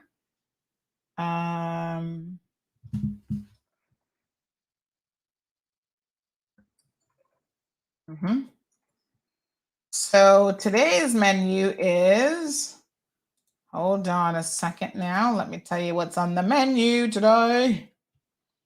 We have, oh no, that's the wrong link. Hold on. Oh yes, here we go. Friday menu. We have, let me download it. Download. Yes. Let's see what's on the menu. Friday, we have got today Island Taste, big shout out. Cayman style fish, seafood rundown. Ooh, seafood rundown. Yes. Turtle. Nice. Oxtail and beans, herb roasted chicken, jerk chicken, fried chicken, and chicken soup. You get your sides, white rice, rice and beans, fried plantain. Y'all know I love me a plantain. Steamed vegetables, potato salad, coleslaw, cassava, and breadfruit. And what would I have today? All right, I'll tell you what. Look at this menu. The seafood rundown sounds really good. I have not had seafood rundown in a minute. I think that would be the one for me today. Although a good plate of oxtail every once in a while would be good too, honey chill. Cayman style fish be nice too. Oh gosh, so many choices. And the turtle. Might have to go for the turtle. I haven't had turtle in a minute. Do I feel for turtle? I'll keep y'all posted. Miss Brenda says iguana, yuck. Not so hot says maybe the CBD content was not high enough. I don't know. I mean, I'm not blaming anything on the CBD. I just said that she included that in there. I think whatever this $2,000 prescription was, this cream, just was not going to work for me. So I am fine with it. I will use all the other homeopathic style things that I do, my foot massagers, my TENS machine, my stretches, my ball rolling. I take a frozen thing now of water and I try to roll that because that helps. Yeah, what you gonna do, honey chow? It's starting to fall apart. Your diet, Sandy, says Miss Brenda. She's reminding me. Tisk, tisk. Yes, honey chow. Watch it, Miss Sandra. We got food at John Gray. You got food today? Because today is Culture Day. I'm going to be coming by, not to worry. All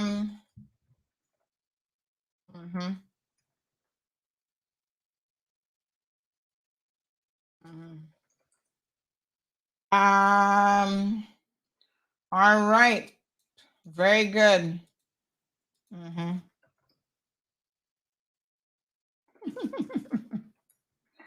Can I send for the radios? No, you can't because we're out of them.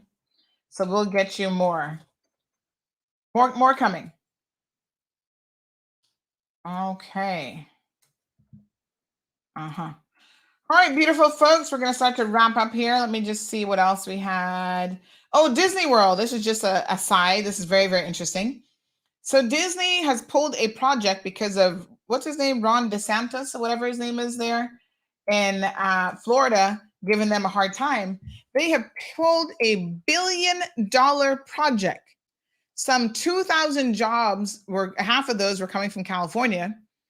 And they have said, listen to us, sir. You are starting to get on our nerves as a corporation. He's doing all kind of stuff to them. And so they were going to pull this. And now Disney, this is a headline in New York Times, Disney deals DeSantis $1 billion blow with project's cancellation. So they have actually canceled a project directly because of him and his policies. By the way, he's going to be running for the president of the United States. So get ready for that hot mess of a situation. So DeSantis, of course, is going to be trying to take Trump on. He's dismissing him. But they've scrapped plans to build $1 billion office complex in Orlando that was expected to bring more than 2,000 jobs with an average salary of $120,000. Yes, child, they make some money over there at Disney. Y'all better go get a job at Disney. Florida officials had repeatedly cited the development as a promising economic opportunity for Orlando, with hotel chains and retailers arriving in anticipation of the project. So it's probably going to be more than $1 billion with all those ancillary things that would have been built. People familiar with the decision told the Times that Disney's feud with DeSantis, which has escalated into a bitter fight over control of the entity that oversees Disney World, played a major factor. So they had already shipped some people out from California, and they're going to give them the option to relocate back. The company will relocate them back back to California. They said they're not playing with this man. And they've actually said that long-term, $17 billion is at risk if this man keeps up his shenanigans. Wowee. What a hot mess. I was like, what? So Disney flexing those corporate muscles on Florida. 2,000 jobs is nothing to sneeze at. They're creating economic opportunities. And so, policies and so on can definitely impact what businesses do. $1 billion Florida campus. So there's more to come, they say, because they're going to be revisiting, potentially even moving existing business away from Florida. So I know they're actually suing him as well over some decision that he's made. Listen to this headline. DeSantis may have met a rival who is as tough as he is. Going up against a little mousetrap. Disney flexing their muscles. Disney, listen, they're a multi-billion-dollar company. Fool around with Disney, DeSantis, and you're going to find out how it works. All right, good folks, that's all we got here for you today. Have a beautiful weekend. No drinking, no driving. Please be safe. Until Monday. Thank you for tuning in to another episode of The Cold Hard Truth on Bobo 89.1 FM. Cayman's #1 talk show is live weekdays from 7:30 a.m. Never miss an episode again. Watch anytime on CMR's Facebook and YouTube channels for the latest show episodes. Don't forget to follow us online on our social media channels. And visit CaymanMarlRoad.com for all the latest news and community happenings. The Hartwell Theater will come alive as Cayman National Dance Company presents the 35th season of dance, an emerald celebration of repertoire pieces, new creations, and remastered dances. Dance should be shared with all those who live and breathe. So you don't want to miss the 35th at the Hartwell Theater, May 19th to 21st. For performance times and tickets, call 926-1826 or visit Cayman Islands National Dance Company on Facebook. Sponsored by CNCF, Cayman National Bank, ARC Directors, Water Authority, CUC, and CG Brick K.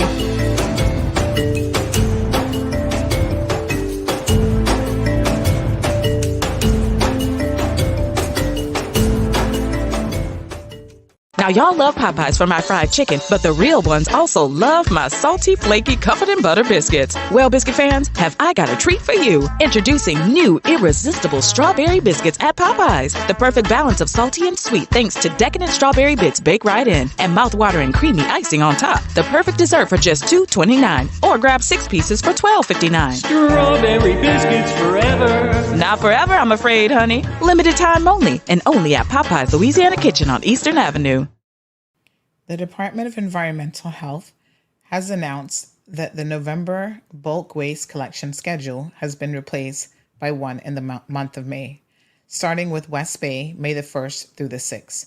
Please note that following West Bay, there will be a Georgetown bulk waste collection from May the 8th through the 13th, and then Bordentown from May the 15th through the 20th, followed by Northside and East End from May the 22nd through the 27th. Stay tuned to this platform for more bulk waste scheduling information. The annual business surveys being conducted by the Economics and Statistics Office, ESO, are ongoing. The surveys run from April 11th to June 16th, 2023, and collect information to answer questions like, how did the economy perform in 2022? What is the value of the income received from the rest of the world in 2022? Your response matters. Fill out and return your surveys to the ESO. Remember, better data, better decisions, better business. For assistance, visit www.eso.ky or call 244-4600 or 244-4676.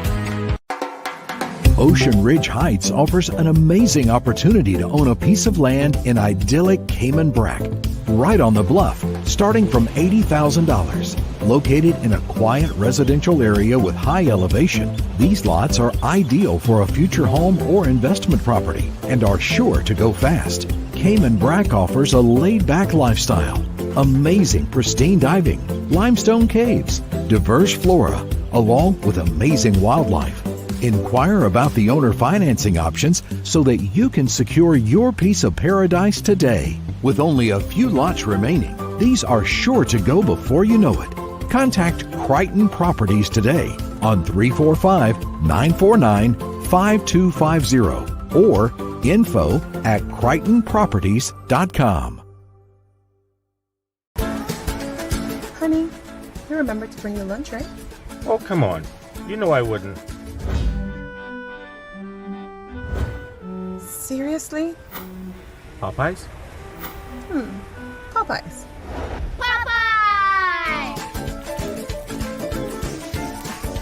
Popeyes to the rescue again.